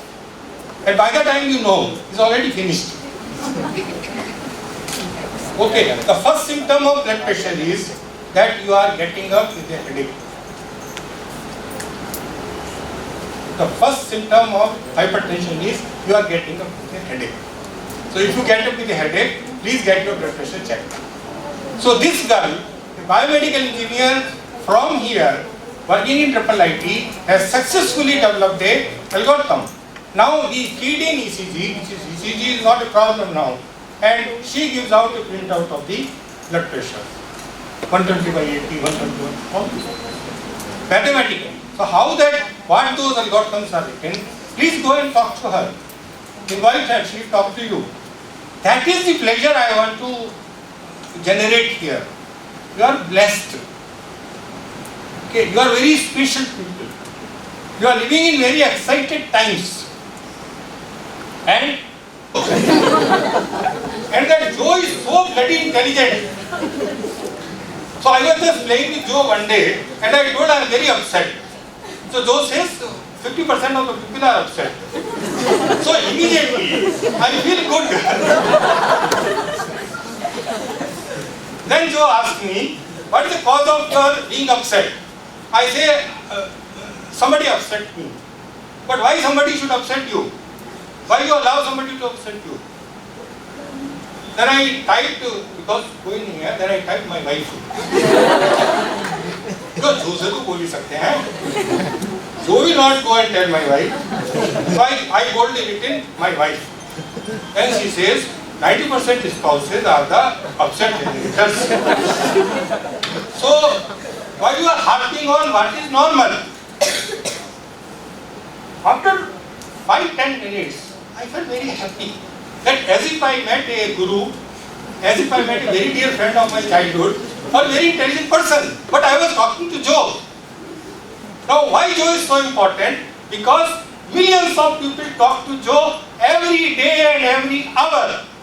And Joe draws the intelligence from these people, what the question is and what the answer should be. That is artificial intelligence. Available to you. Still you want to talk to your favorite friend? वो लड़का अच्छा है क्या? Ask Joe, they will say all लड़के are useless. Okay, talk to Joe. Enjoy talking to Joe. Have a feel. What is Wikipedia? It started in front of us. Okay, today it has page on Arun Tiwari, thanks to Gopi. You type Arun Tiwari, मेरा picture अच्छा किया, all the good things he has written about me. So, everybody is known everywhere. Now we are going to come to cognitive orthotics. Without my being aware, God wants that this lecture should be sequenced like that. Because what he was talking is that after this, all these things are perfected, then you are going to go for cognitive orthotics. And then you will be able to extend your capabilities. Okay, all this drama will end. This course, this semester, what semester? Show me the question. Okay, then the only thing you will blame is that this question was not in the syllabus. Because this will not tell out of syllabus question. Sir, that much power we still have. Out of that we can always ask. But finally what will happen? Computer is going to become mentor or coach. It will tell you what should be the field of your masters. So it will go through your undergraduate sheets. It will not ask you, आपके registrar office से already hack हो गया हो, पूछेगा नहीं आपसे, वो पूछेगा आपके किस किस सब्जेक्ट में कितने नंबर थे. So you got C grade in signal processing and you want to do MTech in neurosignal processing. Computer will say no, not allowed. You got A in material science, so go and work in a metallurgical laboratory for a implant. Don't work for signal processing. So nobody will ask you, you will be guided. And then they will also capture your hobby. How many books you have read? And you are written Santa Mama. Good. So what books, what are the answers to the questions? They will reveal about those. And they won't ask you also, they will go to your Facebook page. Full of Santa Vanta jokes, full of cinema, full of all your Facebook friends. None of them is a biomedical engineer. तो वो IIT को एक mail भेज देगा, this person is unfit to be given a master's course. इसके सारे friends cinema वाले हैं और ये सीट बेकार होने वाली है. फर्स्ट सेमेस्टर में 0 आएगी, सेकंड सेमेस्टर में ड्रॉप आउट हो जाएगा. IIT की सीट तो मुश्किल है, तो किसी को मिल गई तो उसके भाग्य जाग गए. तो please don't spoil that seat. To that to whom to marry, whether to marry or not. That also is a very important question. Don't take marriages for granted. Not required actually. So all these things are there, artificial intelligence, to answer these questions. This is what we are. Now in 2011, this is the cover page of Time magazine. They say that by 2045, human will become immortal. It's not, I mean, I don't know whether I will not be there up to 27, I will die there than that. But the point I am making is, to go to any hospital, they will not allow you to die. वो कैसे भी ठीक करके भेज देंगे. आपका ejection fraction चाहे 15 है, आप उठ नहीं सकते, टॉयलेट नहीं जा सकते, आँख नहीं खोल सकते, खाने नहीं सकते, पानी नहीं पी सकते, और आपको मरने नहीं देंगे. तो 20 लाख का बिल तो इस बार हो गया. उसके बाद, because you are a vegetable, so every week you have to come, every month you have to come, so OP ticket, and then consultancy fee, and then medicines. So medical science is designed to keep you alive. whether you are useful or not, whether you are doing anything or not, whether your family want you or not, they don't care. हमारा काम तो आपको जिंदा रखना है. And this fellow is telling by 2045 हम तुम्हें मरने नहीं देंगे. अब तुम्हें मरने नहीं दोगे, तो फिर कितने लोग इस धरती के ऊपर रहेंगे? अभी somehow balance is made that people are getting born and people are dying. Only recently less people are being born because in high-tech city there is a disease called DINKS. It is called double income, no kids. So both husband wife they work in Microsoft, Facebook, Google, वो high-tech city में बड़ी-बड़ी buildings हैं, and both of them are highly paid, but they don't have kids. Because कौन pregnancy करेगा 9 महीने and labor pain? No, possible. So why don't you manage? नहीं, I can't manage. So then why don't you go for surrogacy? Why don't you adopt children? All these discussions are going on. But the point is when people stop dying, so many people are living mother-in-law कभी तो जाएंगी. Now suppose she is not going. Your wife has become 100-year-old, you are 105-year-old, your mother-in-law is 130-year-old. You have not wished me on my birthday. अरे अम्मा, अब तो छोड़ दो. So we are going to have a lot of sociological problems. So how we are going to sort it out? The job market for all of us, don't worry. So there is a famous book by Yuval Noah Harari, and he talks that Homo sapiens are going to become Homo Deus. Homo Deus means God. Wise sapien means wise man. So wise animal, wise human being are called Homo sapien. Now the next is going to come Homo Deus. You become God. You won't die. The problem with that is now today what is happening is that smartphone is having a big control over your life. So what you do is you give a alarm call. You need not give it daily, isn't it? You feed once, daily 6 o'clock, 5 o'clock, 8 o'clock, 9 o'clock, whatever you want. It beautifully it will make you awake. Message will come, Siri will tell you have a flight, why you not started. All these things are already happening. So the smartphone has got control over you now. But the control is just to remind you. Now what is going to happen? That you have some antidepressant drugs. In pursuit of health, happiness and power, humans will gradually change first one of their features and then another until they will no longer be human. आप भी machine बन जाओगे. No feeling, sadness है.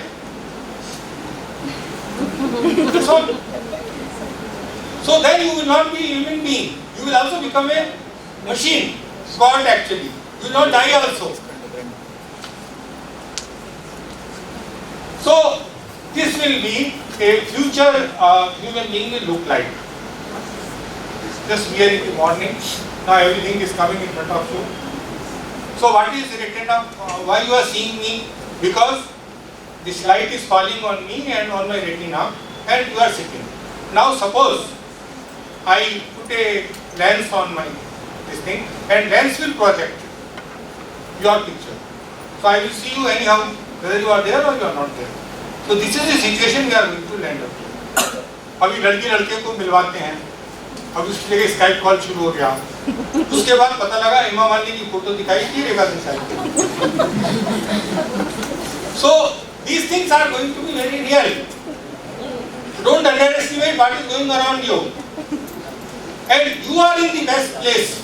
Nobody is going to hire a civil engineer or a mechanical engineer or an electronics engineer, and IT engineers will be out of job anyway. So the only engineering which will be up for hiring, जो package चाहिए वो ले लो, because these are the problems which you are going to solve. Sir हमारे बच्चे को mathematics का software load कराना है. So he will come to her clinic and she will do it like this, put 2 electrodes and he will know entire mathematics. She will collect 2000 rupees and because you are biomedical engineer. You are competent to do that. Doctors तो नहीं करेंगे. Let them live with their pride. Okay, let them live with their pride. You make your own money. In the past 1,000 years, humans have evolved to take over the world and are on the verge of overcoming natural selection and becoming gods. Yet we still seem unhappy in many ways and we are unsure of what we want. Correct? Our biggest sadness is we don't know what we want. You go for a Mark and Spencer, spend 1 hour and you don't know what to buy. इसका colour ठीक नहीं है, इसकी sleeves अच्छी नहीं है, ये कटी हुई नहीं है यहाँ से. The latest fashion is show your shoulder. I don't know what is the idea. After some time, tattoos will be started on that because this portion is shown. You don't know what you want. You don't know what you want. So the problem is there anything more dangerous and dissatisfied and irresponsible gods who do not know what they want? So this is the problem which we are going to face. We don't know what we want. So come to the point. As today, biomedical engineering is equal to 1/3 faculty engineering, some visiting professors biology, and some guest speakers as medical college. Sometimes they come, sometimes you take them to them because they are very busy. This is what biomedical engineering is today, isn't it? Now what is going to happen is, if it continue to be like this, you will have no jobs. इसमें कुछ है नहीं अभी. Nothing is there. So where is there? What is there? What is hot? That is the word we use, young people. What is hot? Other day my son was telling that is cool. I said, what do you mean by cool? No, you are getting agitated. I just asking, तुम्हारी शादी को 9 साल हो गए, बच्चा नहीं हुआ अभी तक. He says, cool. Don't ask personal question. You are my son. I am asking you when I will get my grandson, and he is blaming me that I am asking a personal question. तो personal question तुझसे नहीं पूछूंगा तो किससे पूछूंगा? अपने पड़ोसी जाके पूछूंगा.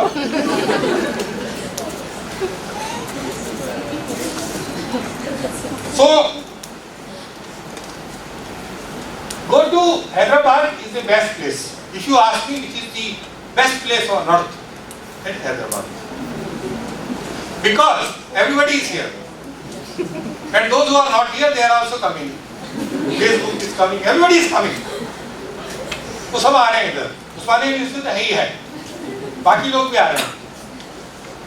Now, we have CCMB, we have ICETE, we have best of the national laboratories, and one letter from your HOD. And if he does not write, you know how to make him write. All the students know. And you will be hosted by the director of CCMB for a day, and he will teach you about molecular mechanisms. Okay? Next week or next month, you find out how the tissue functions. Basically, tissues first molecules, then tissues. And then I will invite you to Care Hospital or any other hospital. Because if I invite you to Care Hospital, next week Apollo will automatically invite you. And Yashoda से खाना free. क्योंकि इतना competition है कि अगर एक corporate hospital में student आ जाएंगे तो सब बुलाने लगेंगे आपको. ट्रेंड शुरू करना है. Some hospital will start giving you T-shirts also free. इधर भी आप बोलो, इधर भी आप बोलो, इधर भी क्या, इधर भी क्या. And then they will teach you disease initiation and progress. So if you focus on to these three, not spending too much into this, then what will happen? BME 2.0 will be born. So what is BME 2.0 is not the absence of engineering, biology and medicine. वो तो ही है. Because उसके बिना ये समझ में नहीं आएगा. So this star will be BME 2. Engineering, molecular mechanism, biology, tissue functions, medicine, disease initiation and processes. Now what will come out of it is health system science. Everybody is bothered about tertiary health care, super specialty hospital, best PET scan. What about drinking water? What about safe drinking water? What about safe air to breathe? What about exercise? You first become a couch potato, 120 kg at the age of 22, and then go to a doctor. Obesity, bariatric surgery करना है, तुम्हारे को जूता लगाना चाहिए, और सुबह उठ के तुम्हारी फैमिली को दांत मार के घर से निकाल देना चाहिए कि जब तक तुम 5 किलोमीटर घूम के नहीं आओगे तब तक तुमको चाय नहीं. This is the way obesity can be controlled, not by bariatric surgery, but we are going other way around. Bariatric surgery से पैसा मिलेगा, उससे क्या मिलेगा? कुछ नहीं मिलेगा. So are you earning to fall sick? How many of you go to gym? How many of you doing physical exercise? How many of you are mindful about what you are eating? All fast food, Cokes, Pepsi, they are extremely dangerous products. फिर बाल गिर जाएंगे, दांत गिर जाएंगे. I am getting patients in care hospital in their 30s with heart attack because they never exercised. It's extremely risky. You put a young man on the treadmill, वो मर जाएगा treadmill के ऊपर. वो भाग ही नहीं करता, उसको भागने को कह रहे हो. So this is the situation. So health system science. Health is your problem. Disease is the hospital problem. So if you are healthy, why should you go to hospital? So be healthy. Be healthy is going to be a very, very big business. How to be healthy. What to eat, how to exercise, how to meditate, how to live well. They are going to be big business. Then molecular specificity, all the drugs will be personalized. Not that वो एक metformin 1 ग्राम सुबह 1 ग्राम शाम diarrhoea हो रहा तो मैं क्या करूँ? So whether metformin is suiting you, not suiting you, all these things will be molecular specificity will be there. Then nanometer scale resolution will tell you so many things which you don't know now, and then ultra fast computation. Please focus as biomedical engineers on these areas. And jobs of whatever package you want, 25, 30, 40, सब available है, पर उनके लिए available है जिनको ये आता है. उनके लिए available नहीं है जो सूटकेस लिफ्टर की तरह डिग्री लेके खड़े हो जाते हैं. I am graduate from Osmania university. और क्या करेंगे? Do you know about molecular specificity? नहीं, वो तो नहीं पढ़ाया. नहीं, हमारी पुरानी यूनिवर्सिटी है ना, निजाम साहब ने बनवाई. हमारे प्रोफेसर भी पुराने हैं, उस जमाने में ये सब नहीं होता था. So please wake up and use this blessing of being a biomedical engineer. Civil वाला बायोमेडिकल नहीं बन सकता, isn't it? वो तो जिंदगी भर सिविल ही रहेगा, कुछ नहीं कर सकता बेचारा. मैकेनिकल वाला कुछ नहीं कर सकता, इलेक्ट्रिकल वाला कुछ नहीं कर सकता, कंप्यूटर वाला तो कुछ कर ही नहीं सकता. The only people who can do something is you. अभी तो पिक्चर शुरू हुई है, isn't it? Your time has come now. You will flourish. So I want to end with this note that you are born in a good time. You are lucky that you landed up in Uస్మానియా University. You are extremely lucky that you are a biomedical engineer. And now what you have to do is, at the top of it, while you complete your degree, please spend some time to know about these things. You are most welcome. Please use my good offices. Some people still respect me. So if I pick up a phone and say that 30 students from BME are coming, director cannot say no, why should they come? So first I will tell they are coming, then I will say, see, lunch भी करा दे. You can't say no. Then I say मैं भी आ रहा हूँ. एक थोड़ा T-shirt वगैरह भी दिखा दो. So सब होएगा. Start marketing yourself and demand a certificate. that you have attended a 8 hours course on health system science. I will offer you in Care Hospital. Molecular specificity, ICETE, Dr. Chandrasekhar, I will tell you, will be very happy to offer you. Then nanocycle, there is a electron tunnel microscope. You will see what nanoparticles are all about. See yourself. It should not be 10 to the power 9. You should see, अरे मैंने nanoparticle देखा, इतना अच्छा लग रहा था, you know. Rectangle था, I never knew. And titanium was a hexagon, you know. So, know these metals by the shape of their molecules. Know all the bacteria, TB bacteria दिखाओ, typhoid bacteria दिखाओ, उनकी शक्ल सपने में आनी चाहिए. Please see them, and we will make it happen.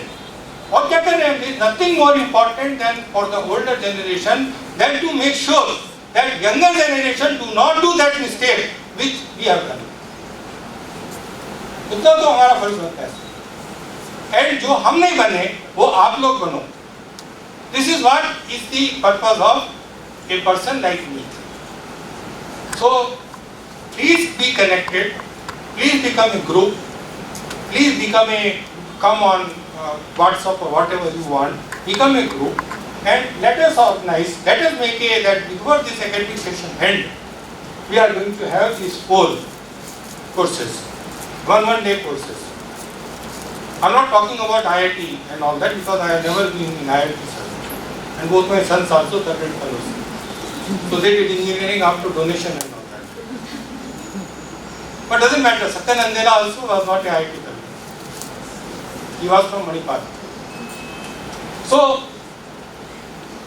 आप भी इनके तरस खा सकते हैं, बुला सकते हैं एक बार, so that they also have some demystifying कि हम IIT में गए थे, टॉयलेट भी यूज करा उनका, मजा आया. भाई एडमिशन नहीं ले सकते, टॉयलेट तो जा सकते हैं. थोड़ा सा शांति पड़ेगी. Please do that. And I will conclude it with 2 slides. There is a beautiful book by Dana Johar. It was published in 1998. She told that there is nothing like you, like I am Arun Tiwari or is Gopi Reddy. No, there is nothing like that. We are quantum self. कभी कुछ है, कभी कुछ है. तो change होते रहते हैं. Depending upon the situation, we keep changing.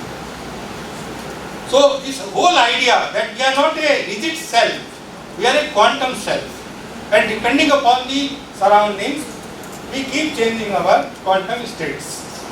And not 2 human beings can be identical because quantum states.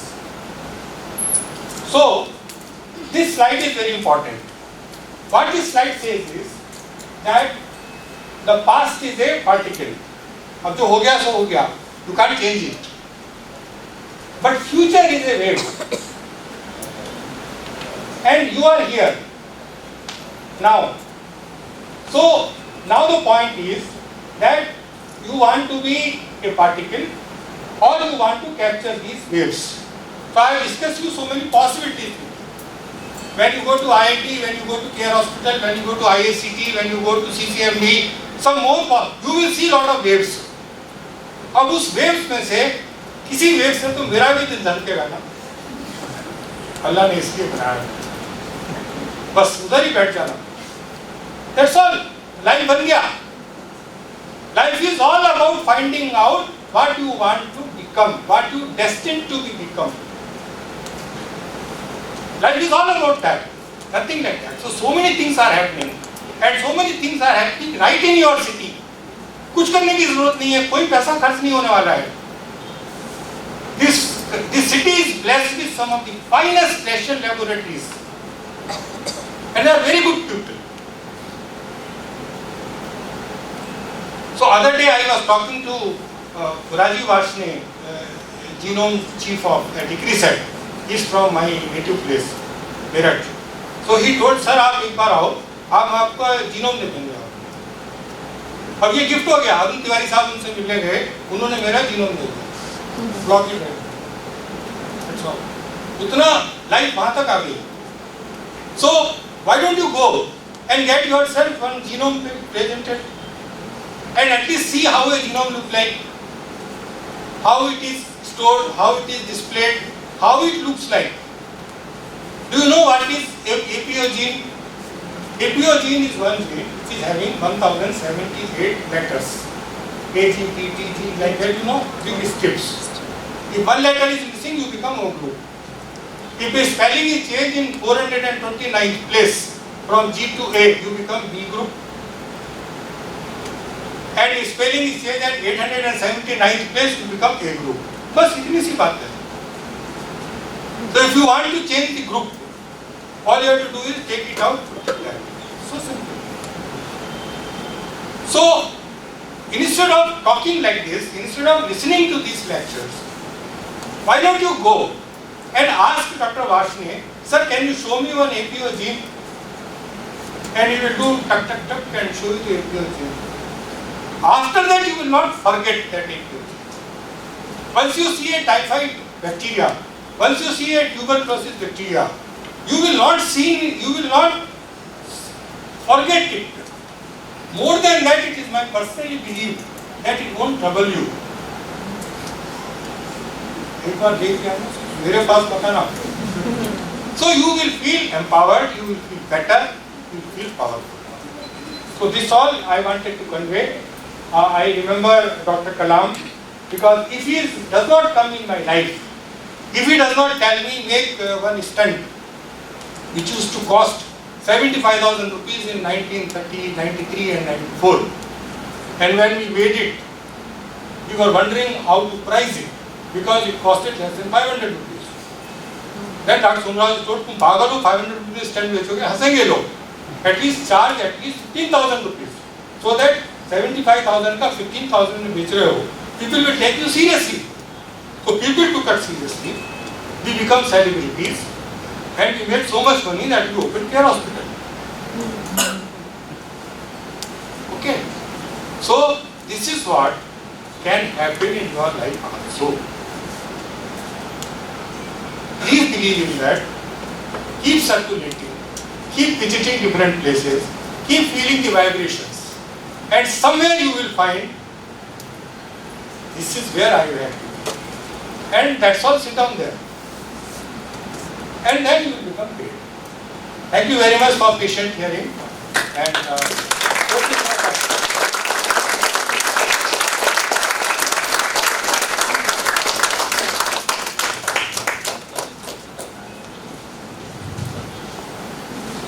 anybody who wants to interact, come on then. And I will not take any question from her. Yeah, I have no question. So, Professor, you ask. We'll talk later. Let children talk. Yeah. Any question? Don't disappoint me. I want 10 questions. Starting from you. No, scarf. Yeah, starting from you.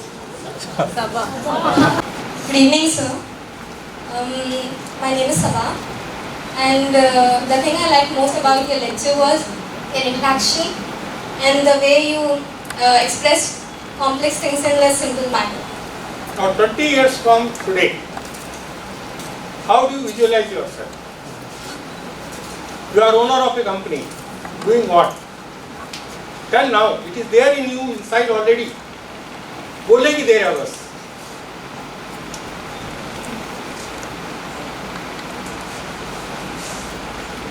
Obviously, a biomedical engineer. Doing what? एक product बता दो.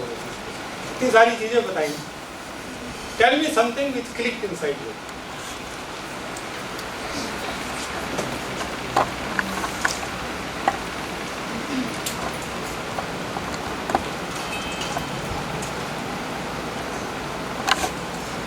दिमाग मत लगाओ, दिल से.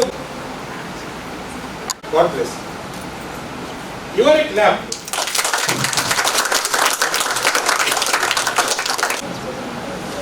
Yes, sir.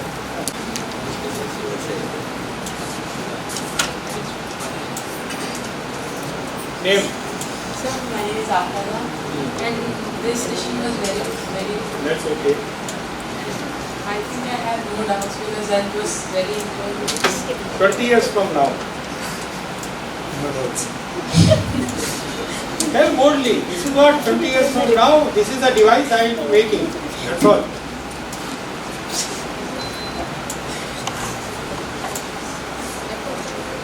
I'll make it simple for you. You will be doing 20 years from now. Pick up one area into this.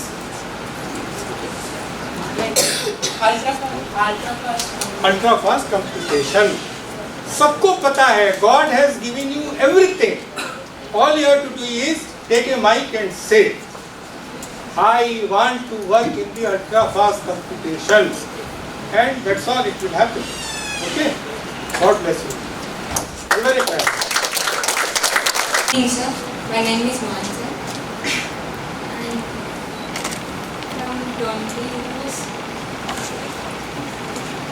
I became a biomedical engineer in the healthcare system. That is already everybody knows. 20 years from now, which area you want to excel? Health system science. Health system science. So see, there is already, nobody is going to give same answer. That's all I wanted to tell you. Okay, what is your favorite color? Sky blue. Isn't it? Color, favorite color?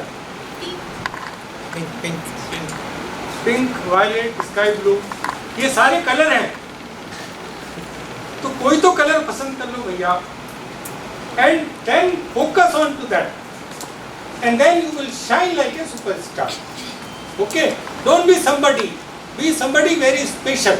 Tell that I am studying biomedical engineering in Osmania University and I want to be a top class biomedical engineer working on ultra fast computation. Declare it, that's all. And it will happen. Nobody can stop it. But suppose I go to a restaurant. Okay? And I go there, they give a menu. And I am not ordering anything, then what will happen? Tell me, okay, please guess. What will happen? Yeah. Yeah, you only. What will happen? Just help me. Like they give you the option. No, they are giving you a menu, but you are not answering anything. जैसे पूरा पढ़ा आगे से पीछे फिर पीछे से पढ़ा फिर रख दिया फिर ऐसे बैठे हैं. Then what will happen? You think नहीं देते आजकल पानी. They will ask you to leave. धंधे का टाइम है, सीट खराब मत करो. कुछ नहीं खरीदना तो जाओ. Same thing is with God. He is asking you biomedical engineer कर लिया, अब क्या करने का है? तो पता नहीं. तो थोड़ी एक बार, दो बार, तीन बार, चार बार, उसके बाद क्या होएगा? जाओ, बहुत लोग हैं, नया बैच आ गया. So this life is not about indecision. We have to be very clear what we want and ask. तो शाहरुख खान ने बोला था ना, किसी भी चीज को शिद्दत से चाहो, तो पूरी कायनात लाके आपको दे देती है. तो कौन रोक रहा है आपको शिद्दत से चाहने के लिए?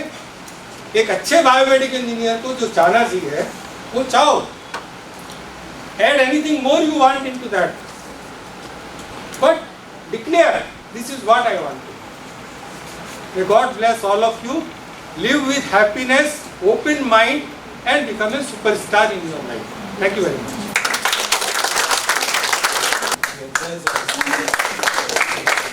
I request Maliman to present the moment with the audience.